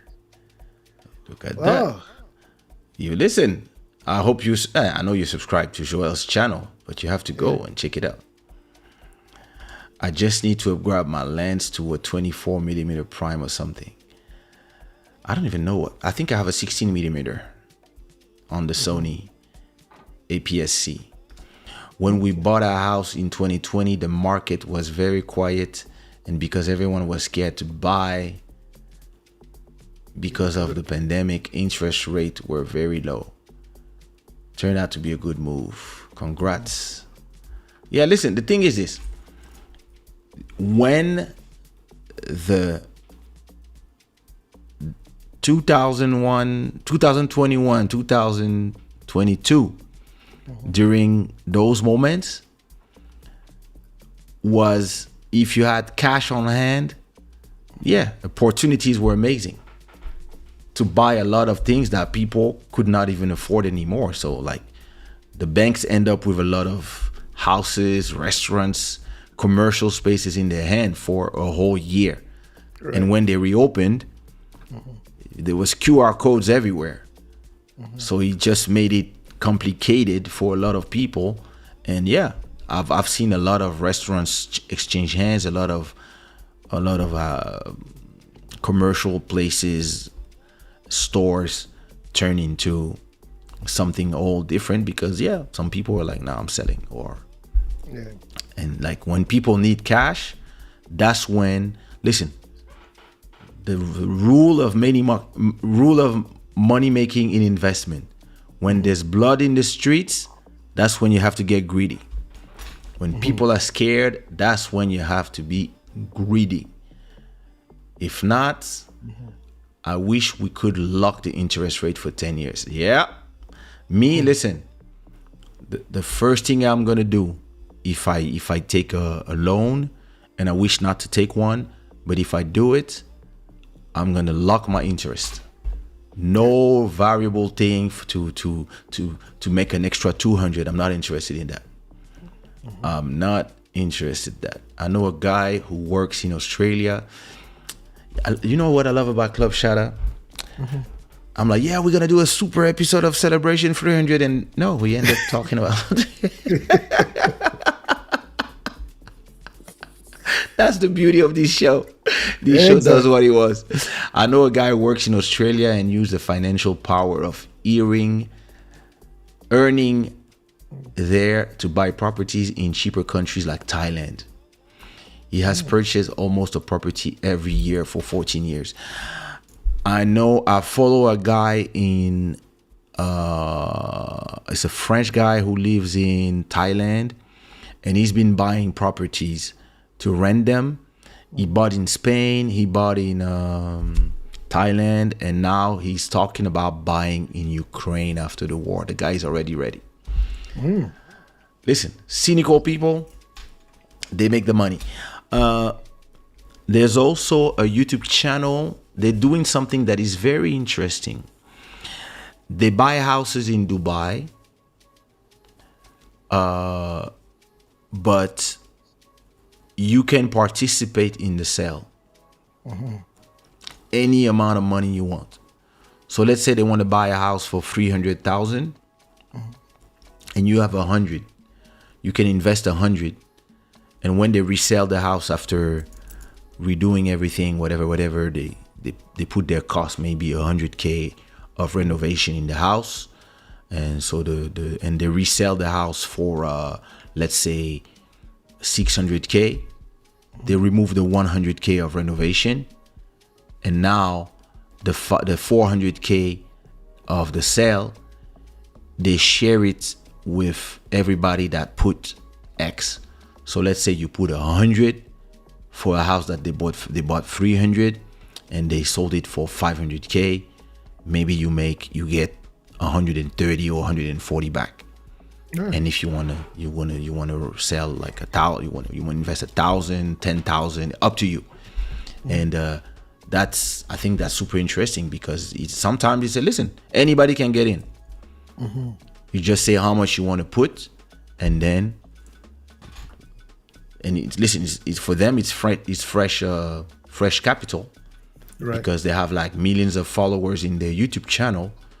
So if they go and they buy a house,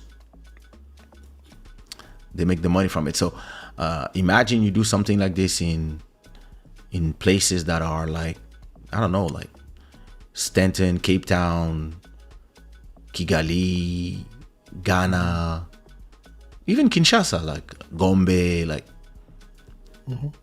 that's an interesting business model that I was looking. I was like, that's smart. Yeah. Qui est surchargé? Non, nous on est pauvres. Ici en Suède, avec une Suédoise, c'est 50-50. Mon cher, nous sommes des Bantous.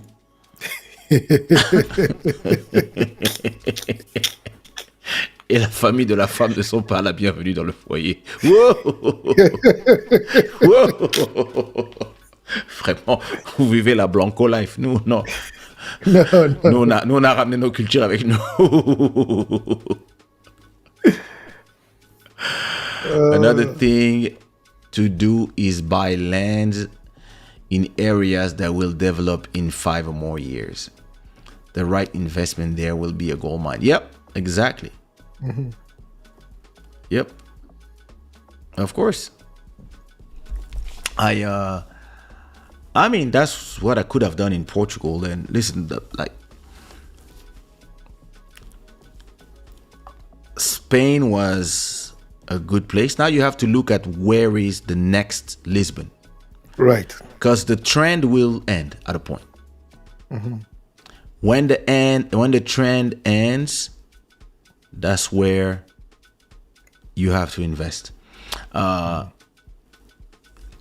believe that if I had, like, let's say I have 10 billion in the bank, I would do even better. I would go to Kinshasa. I would find an area outside of Kinshasa, maybe Kinpoko, where we have the plantations. And I would be in talk with the government to invest in an express road that goes directly from Kin straight to Kinpoko, really express lane, top, like Right. build the whole thing. And then I would build a real, like, I don't know, a place for 10,000. I don't know. That's a lot. 2,000 people, like some apartment buildings, some mansions, and just create that place where you can live outside of Kinshasa. Because it's interesting in that city, the reason why it's so engorged is because everybody wants to live in Lagombe, Right. and so from Lagombe to the rest of the city is the only direction. So people go work, and then, but it just makes no sense. It makes no sense. You need to have at least other points where, because now, Yeah. like, you want to go clubbing, you want everything is in one place. So Yeah. the whole city revolves about that place. You should start creating a few different points, or maybe you just go get a specific area of the city and you just buy everything, tear everything down, and create like some financial district with new roads, new everything, or outside. So Yeah. I mean, that's one of the way to do it. It's really moving the center of certain things, maybe to do it gradually. Because yeah, I was watching one guy who does his vlogging in Kinshasa. I don't know if you know him, Umba, send me the and link. yeah, and he was showing one place in Delvaux, which is nice. It's a nice restaurant and all that. But I was amazed to see that it's being built in Delvaux, knowing how people prefer to go downtown to Gombe instead of staying. I'm like, Thanks. if people start thinking like that, it will probably draw people away from the downtown core. Yeah. Like, listen, Delvaux is an amazing list. Every time I pass by Delvaux, I'm like, oh, this place could be like, all you need to do is build a few things on the side, put some nice restaurants, a good club. We did that like 30 years ago. My mom did that. Like, do a good club in there that people want to go to, and the things around it, and some office buildings. So you have to really make the neighborhood so that people actually from down there come up. And you need some express lanes. Exactly. You need some express lanes, like that, like when you go up, and then you have like 15 minutes of fast thing with introduction to build under on, like, some real, but yeah, Yeah. that's a It, whole it's a whole different conversation. that's a whole different conversation. So listen, what do you? How many videos you have now in your channel? What, 200 or 300? What about the show, like Dalia's show? What is the number now? Do you even count the numbers, or you just put the title? No, she just put titles. And what about yours? Do you put numbers, or same thing? You just put title? Um, I I usually just put numbers on the shows I can do for the tutorials and also the the business and technology. But from what I see, it shows that I have 402 videos, but 402 videos coming from old, 12, 13 years ago, and some of them were not mine, but were videos that I did shoot. Yeah, so I I don't was even know putting how it. many videos I have in my channel. You have over 1,000. That's for sure. Let me look at this. So when we see studio, let me see. I don't even know where you see. So I have You have, you, 231,000 subscribers. yeah, I did think we celebrated 200,000 subscribers not so long ago. not so long ago. And in terms of You have, views, and I make 6 million views per month. I remember when it was a million, but that's the shorts. That's shorts. Um, and I don't know where you see the number of videos you have. so when you go in your main page Uh huh. at the top, just Yeah. by under your banner, your name, Yeah. Dashboard. you'll, and then don't go in the studio, Ah, to the but page, to the to the YouTube page. channel itself. Yeah, Okay. YouTube channel itself. YouTube.com. YouTube.com/Kaysha. All right, there it is. So you go to about. Not even about, just beside the name under the banner. It shows Oh, your, yeah, 200, 4,500 video right, and views 182 million views. right. Wow. I was also looking at the stats just for Club Shada, which is because it's my latest project. Wait a minute. Why all the girls in the chat stop talking? Put some rainbows in the chat if you're still here and didn't fall asleep. Analytics. So my audience is 6 million views every month from 2.9 million unique viewers. That's Whoa, crazy. That's crazy. 2 And million unique viewers. Wow. that's crazy. From two two 296,000 views per day. Wow. That's something going on. Right. And a lot of people doing the shorts, because now it's counting the shorts. So if it's only in my channel, it's 2.6 million views from almost 1 million viewers, unique viewers, which is amazing as well. Where do I see the podcast content? Okay. Post, shorts, live, songs. There was a podcast. Oh, there it is. So Club Shada. Can I look at the analytics? So Club Shada. Oh, something went wrong. Okay.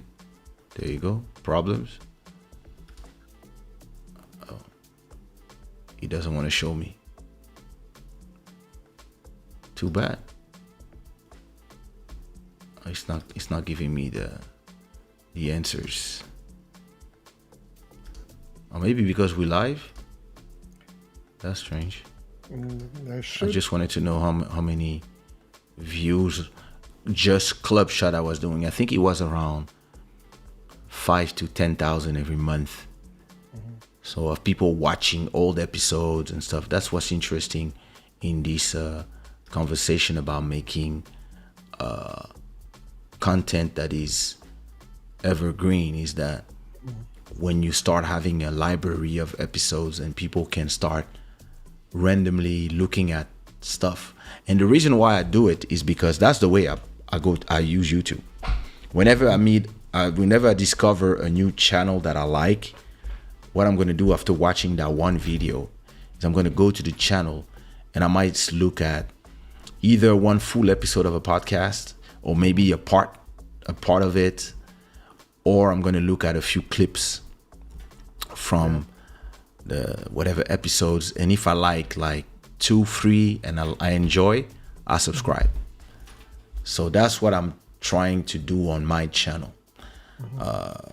Create that moment where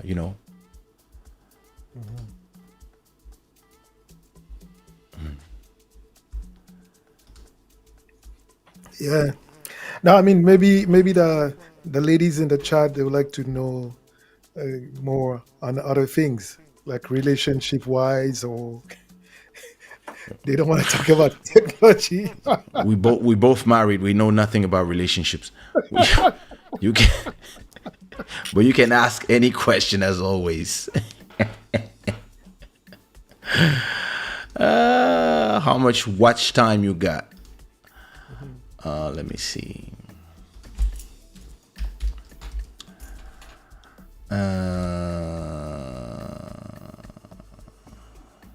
Analytics, watch time. Where is that? 184,000 hours per month. That's the watch time. Yeah. Go ahead. Ask your question. Go ahead. So, what's after the 300? What's the next? What can we expect in the next 100 shows that coming up?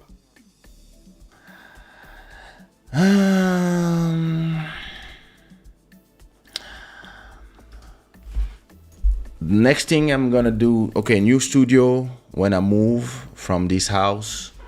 New intro. That intro was provisory, so I already wanna get a new one. So I'm gonna do that probably for episode 301, and I'm gonna invite some new guests. Yeah. There's something that I would love to do, but I have to use Streamlabs to do it. StreamYard, sorry. Is to do a show when people can call and don't have to show their face, which is something I don't have in Ecamm. So I can really have just people who can just come and be audio, mix up audio and video. I wouldn't do that for all the shows, but from some shows where I would be like, okay, whatever, we're debating, whatever, and you can do this. I might do a show like that from time to time. I want to do more of those TikTok plus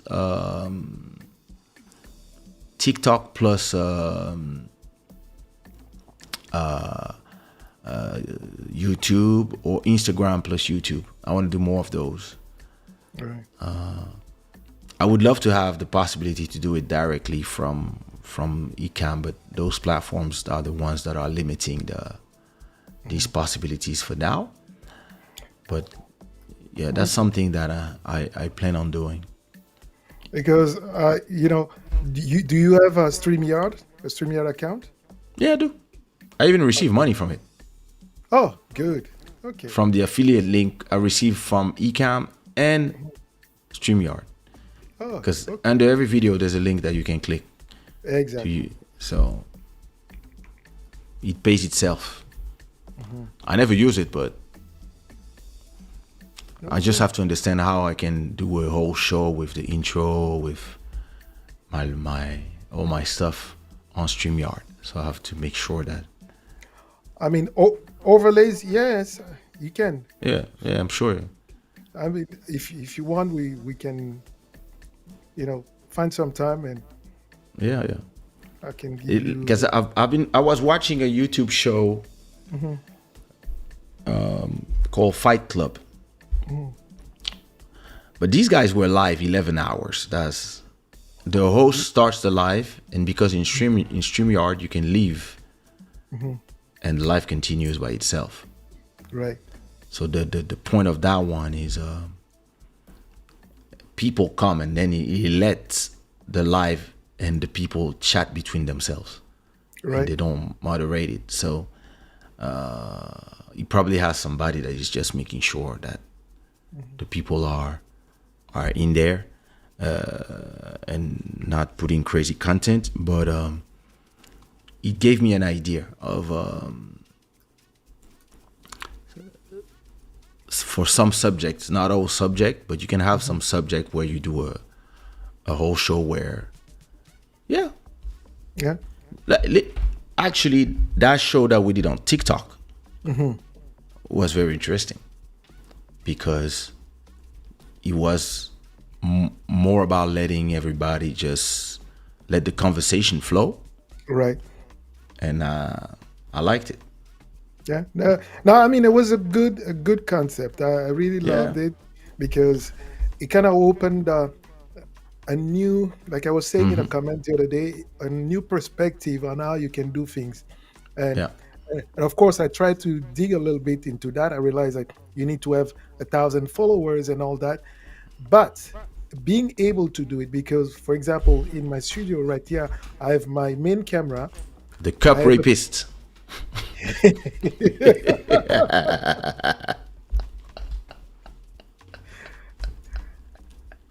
Urban Streets. That guy was another level. Although I love the talent, how he sang your song. I mean, I really loved it.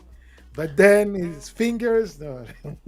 Listen, no, me, I love the fact that he could, for 3 hours, be there with his cups and have all these women being obsessed with it. And he was playing with the whole thing. So I was like, that's smart. And so there's something very interesting about the live on TikTok because listen, you know how much money I made from that live? I made No? $30. Really? Yeah, because everybody's offering you those little hearts. Every heart is like 10 cents, I think. Right, something like that. Yeah. So everybody was just sending you some little hearts, some gifts, some stuff.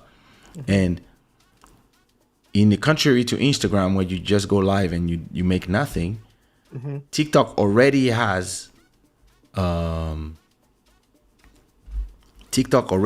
those interesting ways to Yeah. Monetize. monetize because it's already introducing the gamification, the animations that the people see when they're watching a live. And if you do a live with just one person, you have like the screen divided in two, and depending on who, because you can give points to the other people that are in the live. Right, exactly. So, and whoever sends more, if people send more points to you, you become the winner of the live. Right. So it incentivizes people to do that. So that's very interesting in my opinion. Some people are doing battles of whatever they do, and that's a very interesting way to do content. So my question is always the same: do I do a separate live during the day, in the afternoon, Sunday on TikTok, or do I do like last time where I mix both? I prefer, like, I like my live stream to be elegant. Exactly. So if you want it to be elegant, you have to let go a few things and leave the TikTok thing on its side. And maybe the good thing is that on your phone you can have the whole live, the whole 5 hours could be downloaded, so I could re-upload it to YouTube. Yeah. And So on is it YouTube, I can. available? Yeah. Okay. It's in your account for like 3 months, I think. Oh, okay. Yeah. Download the whole 4 gigabytes, and then I just re-upload on YouTube. It's there. Oh, no. 3 TikTok. hours of cups being raped. That's a nightmare.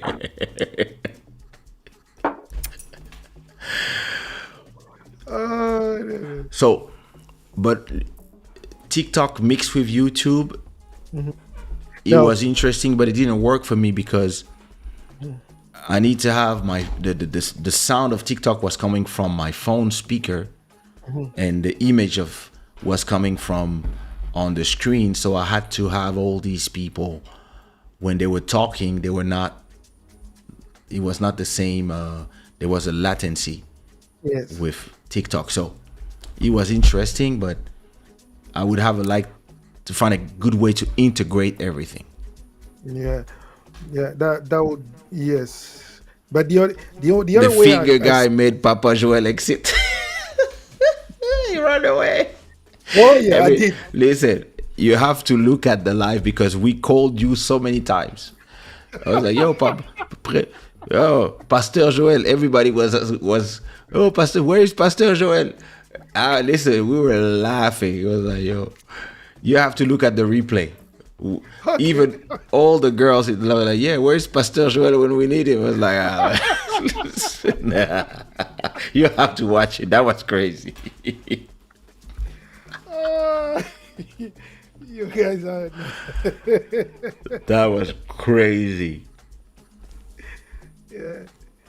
No, my thing is like, you need to separate them. You need to separate them and do like one time for TikTok. It's a different thing, and then YouTube stays different. If I could mix everything, that would be great.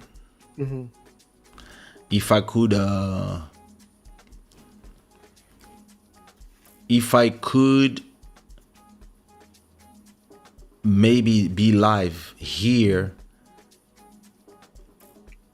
or have the TikTok video really like wired directly here, which is possible. You just put it on Chrome, and from Chrome you have the sound of Chrome coming directly from to eCam, and then your microphone goes to TikTok, but straight from the computer. So you would have to go live from the computer, actually. Does TikTok allow it? I don't think so. No. I think you can. You have the live studio, but it's only for Windows Right. for now, Okay. and you don't have a stream key. So yeah, It will come. Like I said the other day, it will come. It's just a matter of time, because who thought that Instagram will allow people to stream from platform like eCam? Nobody thought it would happen. They are pretending that we're still waiting. Yeah, I mean, because they realize that it takes a lot of resources. It's not that simple. Yes and no, because they doing all this on the same platform called Facebook. Well, you can just be live as much as you want on Facebook. Right. It's just the same platform under another skin. So if you can be live on Facebook, you can be live from WhatsApp. Like that conversation that we did on TikTok, we could do it on WhatsApp. Okay. I've never tried that. Yeah, it's sometimes I have a group chat Okay. Even with I put my parents in there, my best friends, I keep calling new people. When somebody goes, I add somebody. We did a live on a Sunday for 6 hours, and it was just Okay. us from all around the world, just video calling everybody from on WhatsApp. Okay. And all this is the same technology, just applied to their different services. So you can do it on WhatsApp with your friends, your private contacts. Right. You can do it on Facebook with they have rooms where you can do this. You can do it on Facebook through Ecamm. Why do you prevent it from working on Instagram? Maybe it's more about the integration of the comments, the whole thing. Like, but to me, something that would be amazing, and I would love to have, like, and I would do a show maybe once a month, either TikTok or Instagram. Imagine Instagram gives you the right API to be able to connect directly from your stream program directly to Instagram, Instagram, yeah. and then all the comments appear at the same time they appear on YouTube. They also appear in your program, and you can put them in the screen. Oh, listen. And if your program is good, and I think Ecamm does it, whenever you have it horizontal, it goes horizontal on YouTube, but it goes vertical, cropped on Instagram. Instagram, exactly. And whenever you are showing a comment, let's say you show a comment on YouTube, it takes the whole screen, but on Instagram, it comes differently, or maybe it doesn't come on Instagram, and you just read the comments, and now you have the best of both worlds. Yep. Because those platforms are amazing at aggregating people to look at your live. Right. And then you can say, listen, the first 30 minutes is on both platforms, but we're cutting the live from Instagram in 10 minutes. 10 Those minutes. who want to participate, come Join to us. YouTube. And that's how you are catching all the new fish. Right. Right. Because right. I've been receiving messages on TikTok Okay. of people telling me, hey, when are you back live? Is there going to be a new live? Like, and I'm like, wait a minute. It's not like I don't have a lot of work already to go talk to people who do circular things with their fingers on to mugs. So you see what I mean? I have to. Yeah. But if I could have that same show right now being live on TikTok as well, or on Instagram, 100%. Yeah. I think their problem is, how do you implement the fact that if you want to invite people, where on TikTok it's easy to have like different windows with all your guests. Right. So that's why it's made to be vertical. So, but if you could have a thing where maybe you cannot have guests, Right. and you really just use Ecamm, and you just tell them this is the link if you want to come to the show, and then you just deliver that horizontal experience or vertical for whatever, or you don't take guests maybe for when you do those shows, that would be amazing. As long as you can have all the comments, oof. Phew. Yeah. Anyway, it is what it is. Yes. But yeah, I plan to do this. I plan to maybe do Club Shada on Instagram, Club Shada on TikTok, and like call it a specific, like Club Shada on TikTok with that date, instead of calling it like episode XYZ. I will just have them by date. That's how I uploaded it, and and then you can repurpose it and re-upload them to to wherever you want. To Yeah.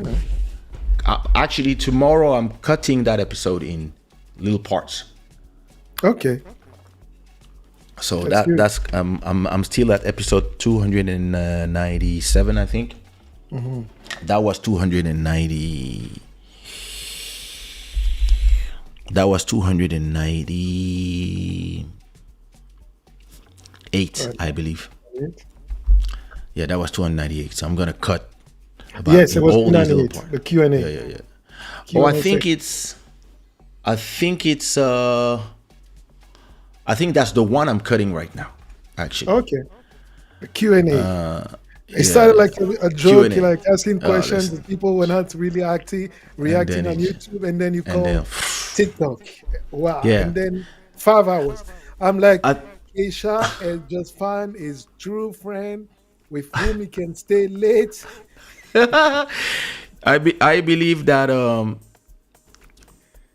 TikTok and Instagram created amazing conversational platforms where people can go live, and when you go live in somebody else's channel, all your followers have a notification. So Right. all these 6 people that were there in the live, they all had 10,000 followers, and they all came with their people who start following me, and people could offer them flowers and hearts and gifts from my life, and they can choose who they want to send the money to. That is amazing.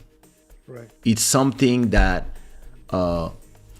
if YouTube is too slow to implement these type of things, where imagine you want to do a show on YouTube with guests, the way we are doing, we have to use Ecamm or StreamYard.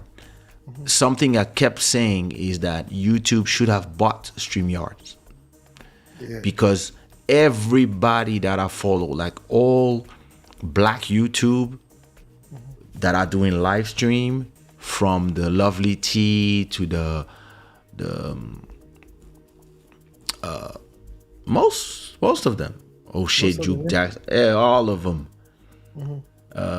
they use StreamYard. All the hip hop podcasts, like, they all use StreamYard to go live, and you can see it because you recognize the graphic logo. system, right? Yeah. And if YouTube had a content like this, where you can go live from your phone or from your desktop with a YouTube link that people can connect to the live, and when they connect, all their followers receive notification that they are live, and their following can come to the chat, and you have interactions. Maybe people can send a super chat to the other person instead of you. And if you had all this inside of YouTube directly, instead of coming from Ecamm, that would be something else. And if you had, like, all these graphics you do when you receive a super chat that you make appear, that you have YouTube should have all this implemented directly inside of YouTube, Yeah.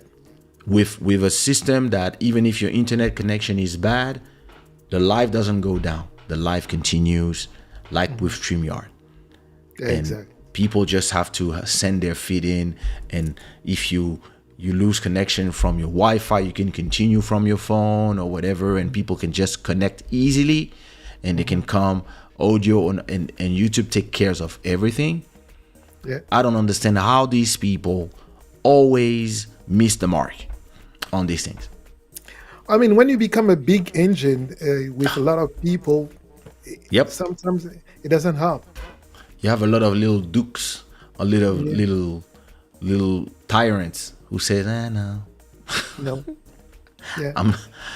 no, we're not doing this. We're implementing that. You're like, nobody cares about that now. My numbers in my thing show that, and you're like, by your listening parties multi-stream. Oof. Can you imagine? And listen, imagine if whenever you come from a service like that would come from YouTube, if you have other people connecting to your live, their followers get notifications. Yeah. Now imagine you do a listening party for remixes and you have all the remixers in the live. And when you play a song, you can have a thing to mute everybody, and you play the music. And after listening to all the remixes, everybody give their opinion about the remixes. Yeah. That would be amazing. We can do it here. You just give the interview link, and everybody can do it. But it's not the same thing No. when you have the platform that is giving access to that, just like TikTok is doing. You see that it creates a vibrant communication thing. Because listen, if you go to TikTok now, let me go to TikTok and see who's live. Let me make sure that the sound is off from Chrome. Yes, it's off. He came in. Yeah, it's off. So if we go to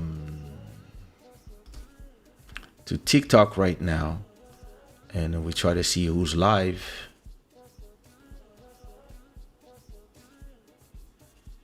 See, my boy Pilo is doing a live with saxophone, and he's playing.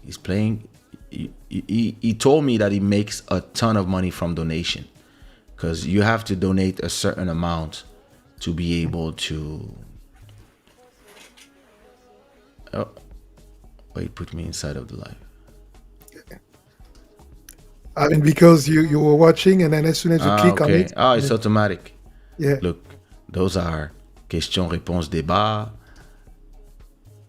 That's Brazilians.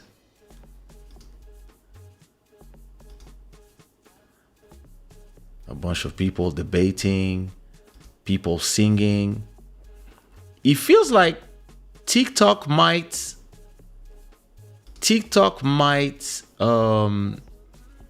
take the place of might become the new competition to Twitch. It looks like, yeah. You know,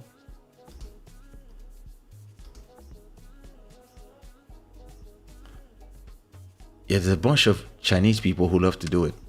They're cooking live Yeah. in the street, and he has 8,000 people watching. Yeah.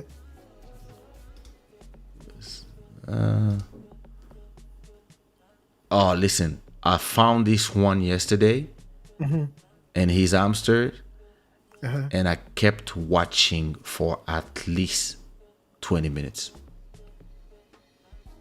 Yeah, because you're trying to understand what they're doing, and yeah, those little creatures. Yeah, the guy is just having all of them. He had some. Oh, he got me in. Let me get out. Oh, it took me out of like. No, that thing is. They know how to. Oh, look! Even Timbaland is live on TikTok. If I go live now on TikTok, is this my friend? I know. If I go live on TikTok now, I'm not sleeping before 5 a.m. No, I'm not doing this. No. I'm not doing this. But I believe that would be a cool. Oh, he's sleeping? Yo, yo. No. Those Lord. people are too much. People are going to another level.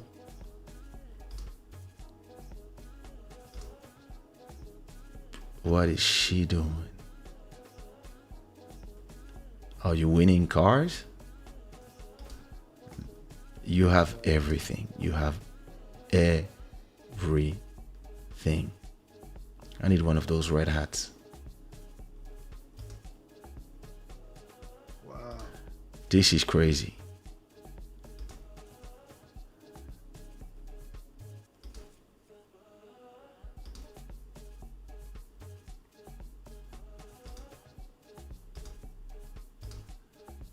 No, this is just another universe, and Yes, it's it is. not. It's not really. It is so easy to do, and to add different people, right? Mhm. Is he really driving? What? Okay. Look at this. And especially people in Africa, they love it. Yes, So it's a I think. great way to bring people in. Yeah, and also because it What doesn't is this? require a lot of internet bandwidth. Yeah. Wait a Yeah, minute. What that's is your why. boy doing here?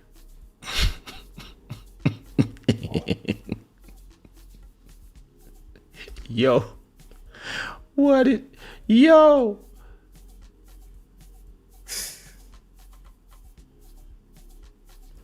That's crazy. Oh, Yeah, hair every being every. done. Wow.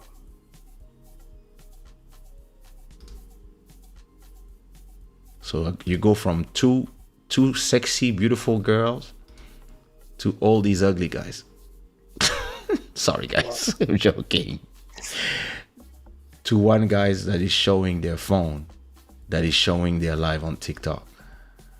That's crazy. You have like infinite possibilities of, huh?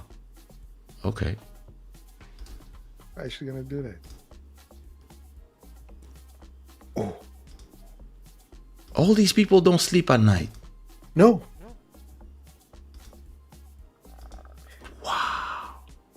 that's why it was good for you Look at because this. Look you at met this. your match. Yo, this is a dating thing. Oh, Shoot your shot. One guy, all these girls. I'm gonna go to this live one day. I'm just gonna be like, hi. Are you famous? No, not at all. What are and we you know your doing face. at this time live, madame? Eh, grand-mère. Mhm. No, listen, this is crazy. This is just something else. It Yeah. is something else.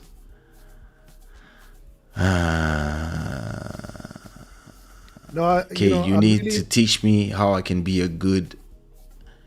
You need to teach me how I can be a good Bantu. Now you are lost cause, my brother.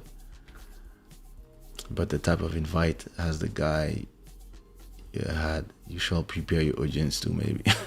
Listen, I didn't know the guy. Just arrived out of nowhere. I mean, imagine Elon will create that with Twitter, live stream, easily connected to other platforms and by API, like you said. Crazy. Yeah, maybe Twitter is the place. It might be that place. There are DJs live every day. Huh. Wow. Interesting. On TikTok.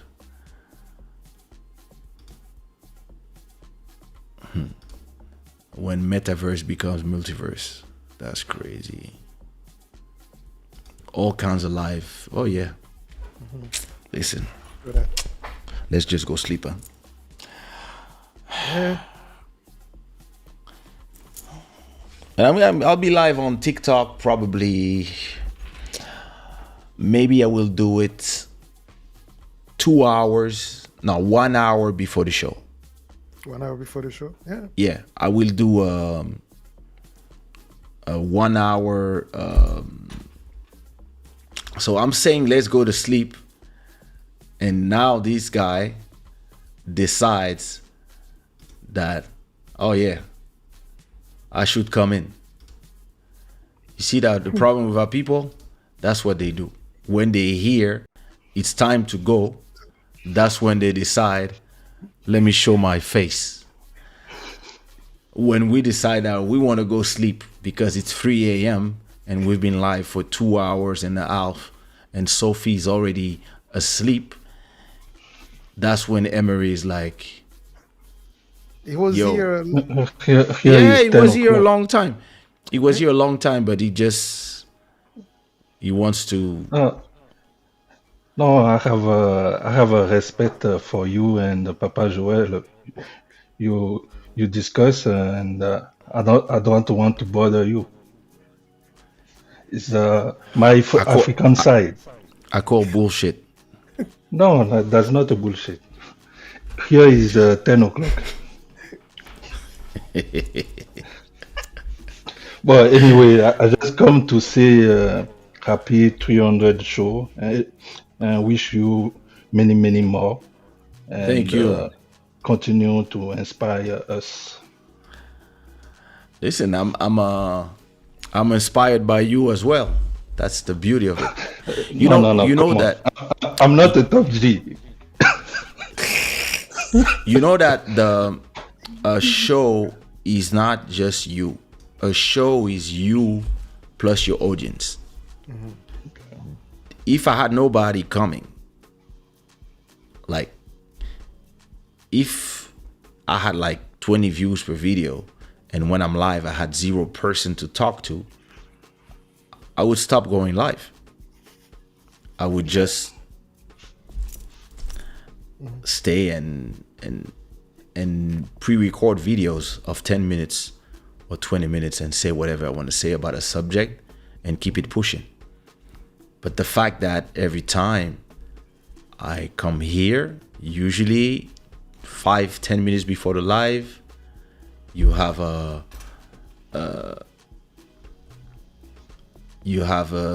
Sabrina Ziklov that is here, and then you have Urban, Black Free, Julie, Usually. and then Tomei arrives, and then Malcolm Beach shows up, and then Emery, etc., etc. That's when you're like, okay, like you built a community of people, and they are like, listen, I don't know if you guys receive a notification or if you guys are just there like, oh, it's Club Shada time, I'm here. I don't know how it works, or it's a mix of both. But when you go live, it's something you try to not look, but you always have like this little number that shows you how many people are watching. And this can be disarming as a creator. You might just be there and you're like, damn, there's 0 people. What's going on? Like, because from one live to another, like YouTube could decide to not send no notification. Yeah. Or maybe tonight everybody's is sleeping. So sometimes you live and it's only 2 people watching. And for like 30 minutes. So you're like, okay, talking to the people who will watch the replay. You start your thing. And when you're like, okay, listen, maybe I'm going to do a slow show tonight. Yeah, listen, let me just talk for another 15 minutes. And then when you're like, okay, yeah, let me just start creating the outro. Then all of a sudden you look, there's like 20 people that show up and everybody's like, Master Electronic arrived. You're like, where are all these people coming from? So it's really the success of a show is really the interaction between you and the people. And the platform also has to do its part with showing it to a maximum of people. And that's why I talk about consistency, because you never know when YouTube will decide, yo, let me show these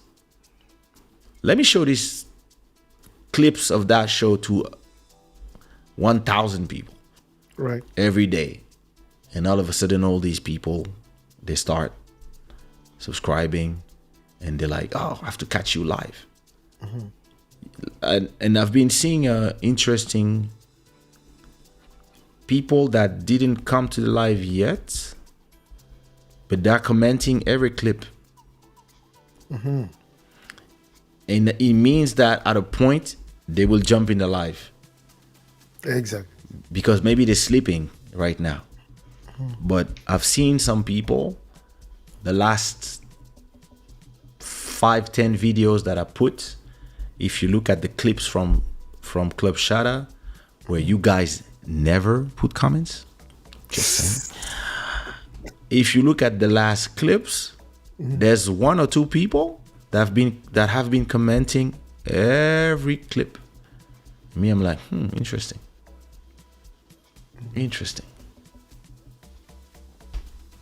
Yeah. Yeah, it's really hard when you watch 2 hours or 3 hours, and then when the clips come, because your clips, when you put them, I get a notification. Plus, you send me a notification on my WhatsApp, so I cannot miss it. So if I don't click on it, it's usually because I'm somewhere where I cannot watch it. Yeah. The thing is, to me, I don't want to be spammy, Hmm. so I don't put the I have only like 30 people who receive the WhatsApp notifications, Okay, and then then I let YouTube do its work. right. But it's it's a very interesting situation where you are trying to find you. I believe that in a live stream you have two populations: the population that wants to watch the show live. Usually, it's around. So, for example, tonight it's around 200 people, counting the people who stayed for 10 minutes and the people who stayed for the whole thing, or 1 hour, or the people that fell asleep. And you have the population that will watch the show tomorrow. And usually you can add another 300, 400 people the next day. And then people who randomly watch an episode out of nowhere because of recommendation from the algorithms. And then you have the clips people. Some people that only watch clips. And me personally, I'm a clips people. I only have maybe the Joe Budden podcast where I like to listen to the whole thing, and usually I listen on Spotify, Okay. or on Overcast or a podcast version, because I like to listen to it if I'm on a bike driving to the other side of town, doing my train, or doing a jog. If I know I'm going to jog 2 hours, I can listen to a full episode. Or sometimes I'm just going to listen to the parts that I'm interested in, but at least 40 minutes at a time, I'm going to listen to 1 or 2 episodes of his podcast. And sometimes when I get home, I'm going to look where I left in audio form, and I'm going to go to the YouTube and I'm going to continue from there.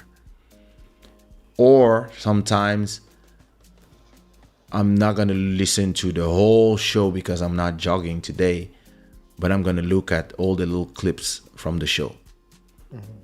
But it really depends what content. Exactly. So you never know which type of people are watching your content. Some people, they really want to catch it live. Some people, they always watch the replay. And some people, they only watch the clips. And some people, they only watch the clips that you put on Instagram. So you can do a 1-minute clip. Yep. Or you can do, so I'm trying now 10 minutes clips on Instagram to see if people, because those platforms are short span of attention platforms. But if you put something that is 90 minutes, the subject is interesting, sometimes they stay. If not, you have to do another edit of your clip to turn it into a 1-minute video. Sometimes it's like, oh. Especially me, I tend to say something and circle around the subject like 3-4 times and have some example. And it's when I'm looking at it and I'm clipping it, that's when I realize, damn, say the same thing 3 times. But that's the way I explain things. And sometimes I'm adding stuff or I'm changing examples. But that's why you're like, oh, okay. You have to really cut it and make it like a 1-minute video. And as long as you are a one-man operation, you have to decide your battles. Right. Until you get an editor that when they receive your show, they will cut it into like 5, 6, 7 clips plus all the Instagram, TikToks and shorts and whatever. Until you get there, you have to find the right thing and look at what are your audiences and how are people consuming content. Because from what I realized, everybody was trying to copy TikTok on short form content, but YouTube is not making money from shorts as much they thought. It's not as, because YouTube continues to be a place where people love to long form horizontal content. And maybe the problem with them is the implementation of technologies. When they want to copy, they don't copy everything. They just say, we're there too. But if you see the way TikTok is doing it, if you want to copy, you have to copy everything. And you have to add all these things. On YouTube, actually, people tend to watch ads before a clip of, and they don't have problem watching a video that is 10 minutes, 3 minutes, 4 minutes, 20 minutes. Even I was watching Idris Aberkan, and it was like a 1 hour and 40 conversation with somebody. I just watched the whole thing. I get in my bed, get my chips, and I'm like, yeah. And I'm reading my emails at the same time, and I like watching long form content. If I want to watch like some small 1 minute videos, I tend to go to TikTok or maybe Instagram.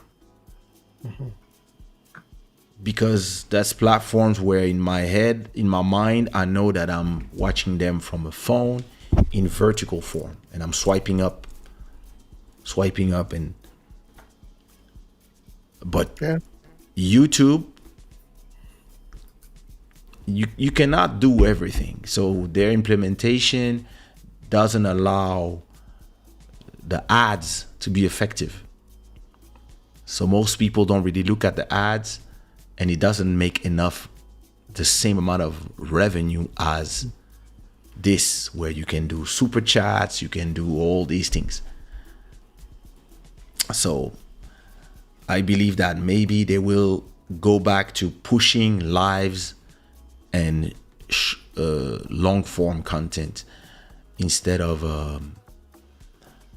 trying to do everything. Like, I understand these platforms, they want to keep you in. They don't want you to go back and forth. So they're trying to have everything in the same place. But the problem, if you want to have everything in the same place, you have to do it well. Exactly. That's the problem with YouTube. Usually they have this approach where they just do everything, and they do everything half baked, and then they see what works. Like TikTok is like, you see that TikTok, what they're doing is they're going the other way. They are building a short form plus live content, and now you can watch it on the desktop. So they're slowly implementing out of where you can do vertical, and they encourage you. I posted something, and they were like, do you know that if you post a longer video, we will show it to more people? I was like, oh, yeah, okay. I've been getting those notifications as well. So they are trying to now come to the plate-bande of YouTube. Right. That's very interesting what's going on, and it's usually always the same thing. You get successful in one place, and now you want to start adding the DMs, then you add this, then maybe the next thing is going to be adding some photos, and then you're going to be like, oh, you can also watch this in vertical, or you can watch it on your TV, or you want to stream from StreamYard or from whatever.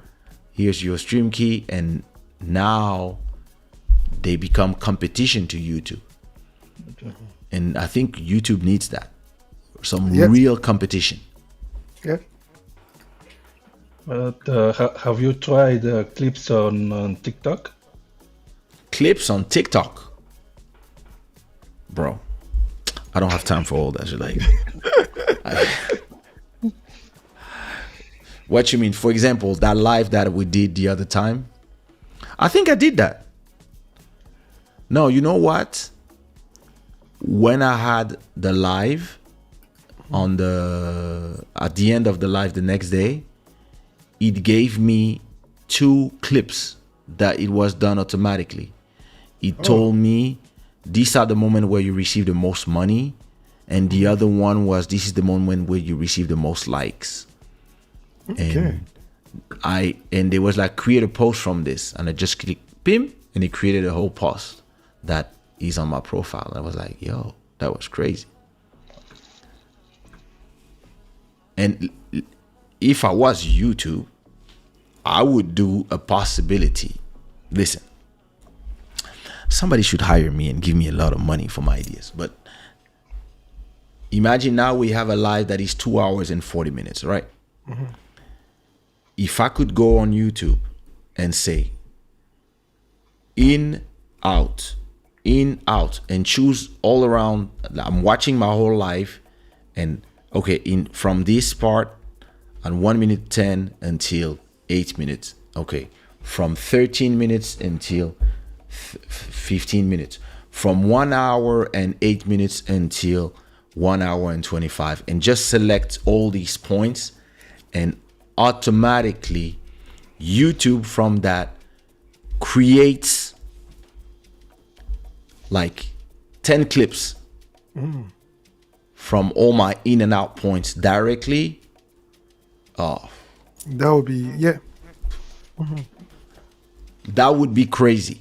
You just select all your, that's one clip, and you just name them, like, and then it just creates like videos that are ready for me, that I have to go take the file of the show every day or every time I can, and then cut them, find a good clip, something that I'm talking about, cut them, send it to and then send it to the desktop, and then upload it to YouTube. That's a waste of time. If I could have just all my clips done in like click, click, click, click, click, click, click, click, click, click, click, click, click, click, boom, and everything is on my YouTube. All I have to do is schedule them, Right. bro. And then automatically, when you're watching a clip from that video that I did, automatically YouTube tells you that you can link directly. If you click here, you can watch the full show from zero. Right. Oh, come on. That will increase the number of views and increase the number of time people spend on the platform. That's why you forget it. And whenever somebody is coming to the chat of your show, if they have followers as well,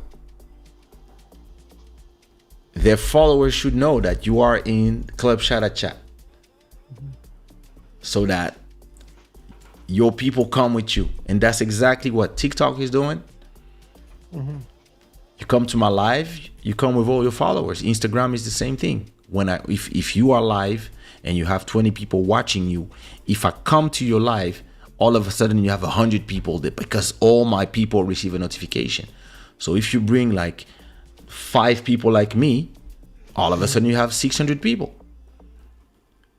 I see the title of this clip. How could YouTube become the best? No, it would be like, YouTube, hire me. YouTube, send money my way. But TikTok looking like for young people, I think. There's a lot of young people on YouTube. Yeah. And there's also a lot of older people on TikTok. It's a platform that is fresh, that is trying new ideas, and this is normal. But if you are an older platform, you look at those ideas and you try to implement. To give you an example, that doesn't have a vision. There's too many people, and it's too big. When you want to change somebody, there's a chain of command of a lot of people that you have to talk to. Now imagine what TikTok is doing, for example. Being able to do this live from your phone and have like a bunch of people coming in. let's say you just on from the YouTube app directly on your phone. Imagine you can do that. You can just connect the same way, vertical or horizontal, and have this a platform like this with points and all that. You copy the whole thing, and it's only accessible from the phone. And listen, take my phone, I put it on my tripod, and then I put horizontal. I say, yeah, I want to do an horizontal live. But all the guests, when you come, Joel Amin comes, his followers know. You come, your followers know. And you add all these features that TikTok have, but it's on YouTube. And it's live. It's live on YouTube. People can watch it from their phone, or they can watch it from their TV directly. You already have all the system. Now, after that, you would just implement points, flowers, all these things that people can send to whoever they want, and people can call, and they don't want to show you their face. Julie can come, she don't want to show her face, she just put a photo. It puts a photo to know that that's her picture. That's it. And you implement all that inside of your platform. And I will do some shows like this with nice camera and stuff. And I will also do some other shows, or maybe I can use my camera. We'll see. And people can just connect to the live, and you do a show from time to time, which is like, yeah, let's. This is a club Shada. This is today's. We're talking. It's a every once in a month you do a we talking episode. The show is yours, and Yeah. and you. These are something that you can do when you are YouTube, but they are not. I don't know. Like I have a friend that works at YouTube. He tells me, bro, sometimes you have a good idea. Sometimes we take ideas that you give us when we have conversation. They take Free ideas. mine, and then they bring it up to somebody. Then it goes up, and there's always somebody that are like, I don't want to do it, or I don't know, or somebody says, yeah, but you know, what about the contracts? What about this? And that's how other people do it, because it's so big now that you cannot just decide to change the and when you change some parts of the program, you can break some other parts. So there's so much stuff, there's so much money being generated for the advertisers, etc., etc. You have to be sure that you do the things the right way. So they're gonna do testing, and it's gonna take month and month and month before it's there. And the other platforms, because they start from zero, they can implement all that stuff and try some new stuff, which is normal. They're positioned as challengers. But if you are the big dog, you have to be like, oh yeah, we're doing this, we're using that one, we're using that feature. But we already have the huge channel, so we're gonna use that feature, and we're gonna do it well. We're gonna do it like, listen, I get CEO of YouTube, the first thing I do, I buy StreamYard. YouTube, listen. Mayday. YouTube, send me money. I come do some consulting, and you're good. I'll show you what to do. Exactly. It's up to you. It's your platform. All right, gentlemen. Yeah, it's time to go to sleep. Let me put some nice music. All right. We're gonna play you. All right, guys, it's been a pleasure. We talk soon. We'll talk. See you on Peace. Monday. See you No, on Monday, on Sunday. Sunday. Back to the regular program. Oh, wait a minute. Before I go,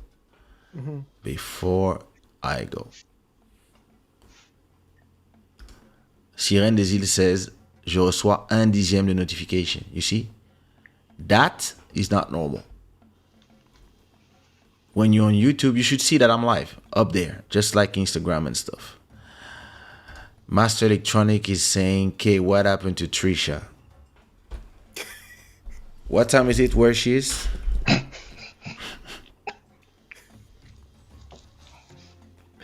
What time is it where Trisha is?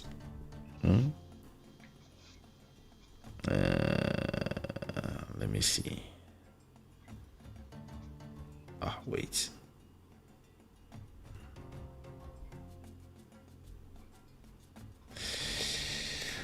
Let me see. I don't know. Maybe she's working. What time is it in the US? Depending on which zone is she. Is she in the Eastern, time? Central? I don't know. So if she's in the same time zone like us, it's 10, 20, 22. If she's in Central, like Texas, it's 9, 22. If she's in West, it's probably 7. All right. Let me see. Let me see if she's alive. Not too late. Huh? Eh?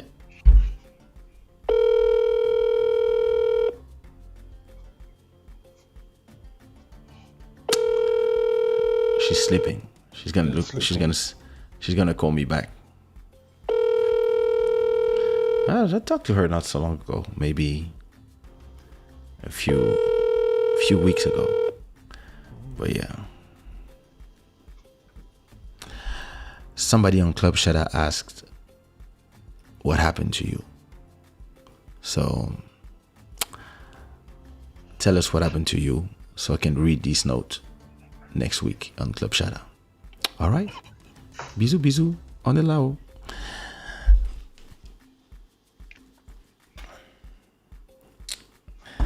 Message received. All right. Notre deuxième bureau. Ça n'est pas le tien.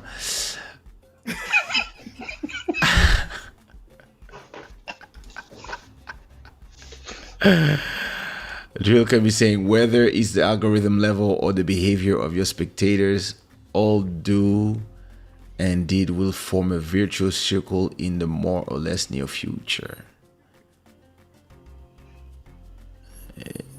Indeed. All right. Now I can let you go. We're gonna listen to Twerk. I'm gonna leave you with Twerk. I'm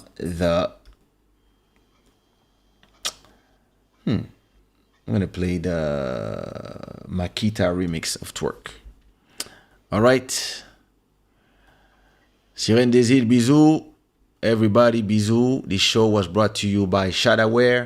You know how we do.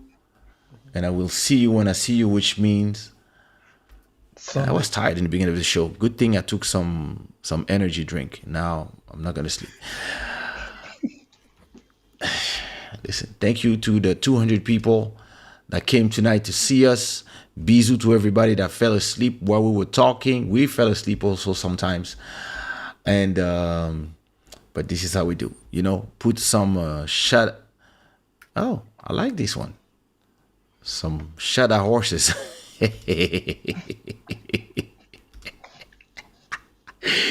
All right. Bless you, people. This is all Twerk, right. Makita remix. Big up. All right.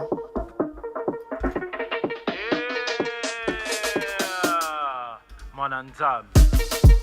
English. Kaysha. Makita. Sofira. Mental engagé. Boula cash, belle ambiance. Drop it low, turn it up. Twerk on the left, twerk on the right. Oh yeah, twerk, twerk, twerk, twerk, twerk, twerk, twerk. Tina say. Oh yeah, twerk, twerk, twerk, twerk, twerk, twerk, twerk. Tina say. Zoba susino, waka ngona trash. Yeah, you know yolo, vigno soyangoyo. À chaque jour ça peine, y'a les lotos huitoliers. Tika tobina, y'a quoi se pela, muto ape qui sate, moto epela. Les locos pe mate, butu y'a les locos tika tante. Twerk.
Turn